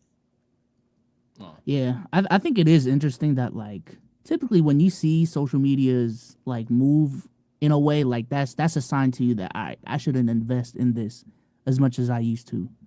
Like all the major streaming platforms, not streaming platforms, all the major social media pages, and accounts, apps. I don't know why I can't think of the word. They've backed off from the live streaming game.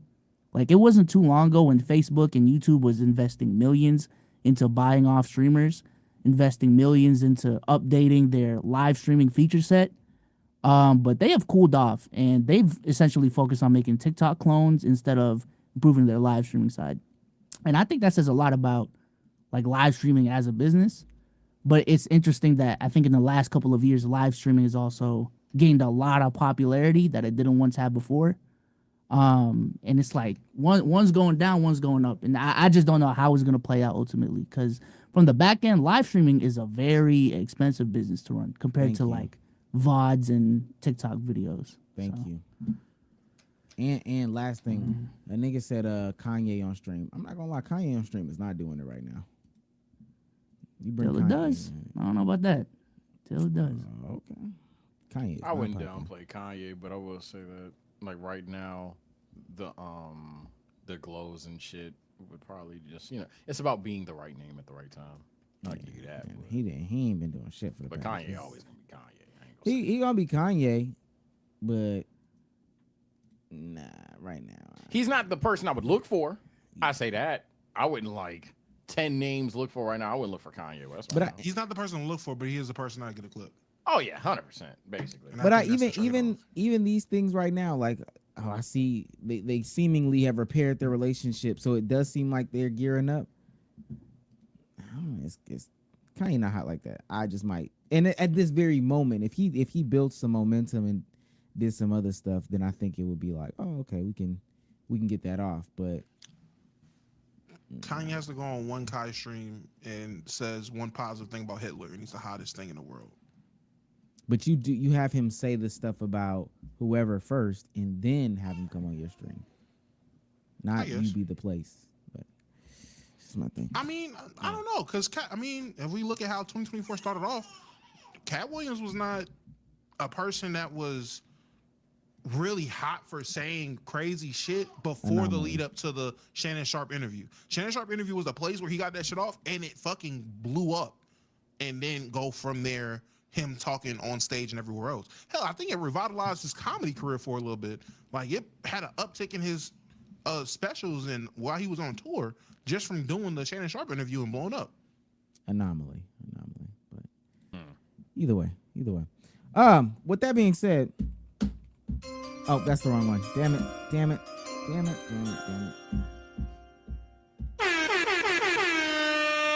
we go. I got the timer over here. Ladies and gentlemen, this has been another episode of the Let's Keep It a Buck podcast. Shouts out to LiD'Angelo Ball. Y'all saw him get that $1 million deal. LeVar's the GOAT. Top 3 Seriously, dads. LeVar's the GOAT. No, top 3 dads, go. You idiot. LeVar Ball. I'm going to say LeVar Ball. LeBron. Fuck it. Vince McMahon. No, LeVar Ball. Nah. Not even LeBron. But, y'all niggas, man. It's crazy that everybody was over I think here. he got caught in a bad deal though. But I don't know. Yeah, I'm gonna hate too. I ain't gonna lie. Oh Lord. He shouldn't. I don't. There's no proof of concept. And once What's they the take, deal? once they take 90% of that big It's like baller 13 brand. mil for like one song that already released. You know what's gonna happen? Because this is essentially a loan he's gonna have to repay. He's not gonna have the proper place to actually repay it through his music. They're gonna get the money back somehow, some way, and it's gonna come through. Mr. They're gonna get it through LaMelo and Lonzo's money. Mr. Grinch, God damn, what the fuck? I agree, B-Souls. Me and you on that same I square. don't think that if you don't think the Ball family name alone has $8 million to pay that shit back, I guess, gang. I guess. Or the wherewithal not to sign some bullshit. I'm about to say that. Not even that. I'm pretty sure that shit's already paid back. I ain't gonna lie. They probably already paid it back. But then you wouldn't take hope it. And you saying not to do some bullshit. They did some bullshit the first time with the first money man that they had. That was the friend of the family, and he took the money and all that. So only one way to find out. All I'm saying is the Ball family. Like, I didn't realize that LaMelo was deemed a producer and Lonzo. Like, I knew Lonzo wrote it, but LaMelo was deemed a producer of the song. So this was like they kept the song in the family. This isn't even like a solo LiAngelo venture. Hell, that's why Lonzo and LaMelo are pushing it the way they pushing it and spinning. Wait till you hear this next one. I still ain't heard the next song drop. Wait till you hear this next one though. Like, this isn't just LiAngelo getting a deal. The Ball family got a fucking record deal. They gonna pay that shit back. that sound good. Yes. When If they don't need it, then why do they need it? Like, I don't. They don't need it. He needs it. And then when the label say you can't release that music right now, no, Hey, make him wait. There's 30% interest on that loan too. Where's that gonna come from? LaMelo's Y'all can Puma hate deal. if I'm y'all telling want. you, bro. Y'all can hate if y'all want. LiAngelo, listen. I'll admit I was wrong, gang. Fuck going overseas and playing ball. Man, rap. We was over here. Yeah, we didn't know, buddy. Hey, we didn't know. We tripping about you not taking that 2.5 for 3 years in China. Nigga, you just signed $8 million for one song. Drop another one. Yeah, I'm about to say, my fault, I just think it's a gang. bad deal, bro. Hey, That's all. I'll Could've admit stuck when with I'm me on. wrong, my guy. I thought you wanted to stay here and hoop. I didn't know you was in the booth. My bad, twin. I'm stupid. Yeah, you got hey. it. One song for $8 million, $2.5 million for 4 years of Chinese basketball. I'll take the one song. That's my fault, OG. Yeah. Shout out to Droopy. He's on fire. 499 says, Sage, when is LKIAB gonna be in your channel? In your channel is crazy, but 2:15. Okay. With that being said, be so say goodbye to the people. Peace out, y'all. Appreciate y'all for coming through. We're gonna be live again on Thursday. Type shit. You almost sound like you regretted that a little bit. I fuck with it though. Same. Damo, say goodbye to the people. All right, so that's been my favorite midnight snack, and we will be back hopefully within the next 2 days, man. Did an Amigo stream this past weekend. Got like the most clips I've ever gotten out of one stream in my life, and those clips are circulating. Please go check them out. Check out that last stream. That shit was fucking hilarious. Yeah, man. That's Damo on YouTube. That's Damo on Twitter. Watch me where you can. Sage, say goodbye to the people. I ain't scared of you bitch ass niggas. My shit just wasn't working. Man, look, dog. At the end of the day, the Berg was the Berg yet again. These niggas did what they did yet again. I'm not surprised by it. We ain't had an 80 overall quarterback since Uzi was shoulder rolling. We ain't had an 80 overall quarterback since Kodak said, "Young nigga, I got okay." I knew this shit was gonna go down this way, bro. It's just unfortunate that the nigga Russell Wilson remembered that he's old. I'm done with niggas named Russell Wilson that are athletic, by the way. Furthermore, you bastards, man, look, bro, I've accepted it. Do I still think it's stupid to fire Mike T? Yes. Do I still think it's stupid to fire him because you need to be Ed? Yes. But I've accepted that it's going to happen. I can't wait for us to be ass, get these high picks that you guys claim that we need a quarterback for. When niggas been drafting good quarterbacks in the second, third, and late first, nigga Lamar's pick 32. Man, in the pod, bro. Hate you niggas, bro. Hate y'all niggas, bro. Next pod we'll talk about TikTok. Next pod we'll play a game. We need to be at the worst record in the league to get a good quarterback. We'll no, the GM's an idiot. Until then, bye guys. Bye. You need to have the #1 overall pick and fire Tomlin to get a quarterback. Idiot. All right.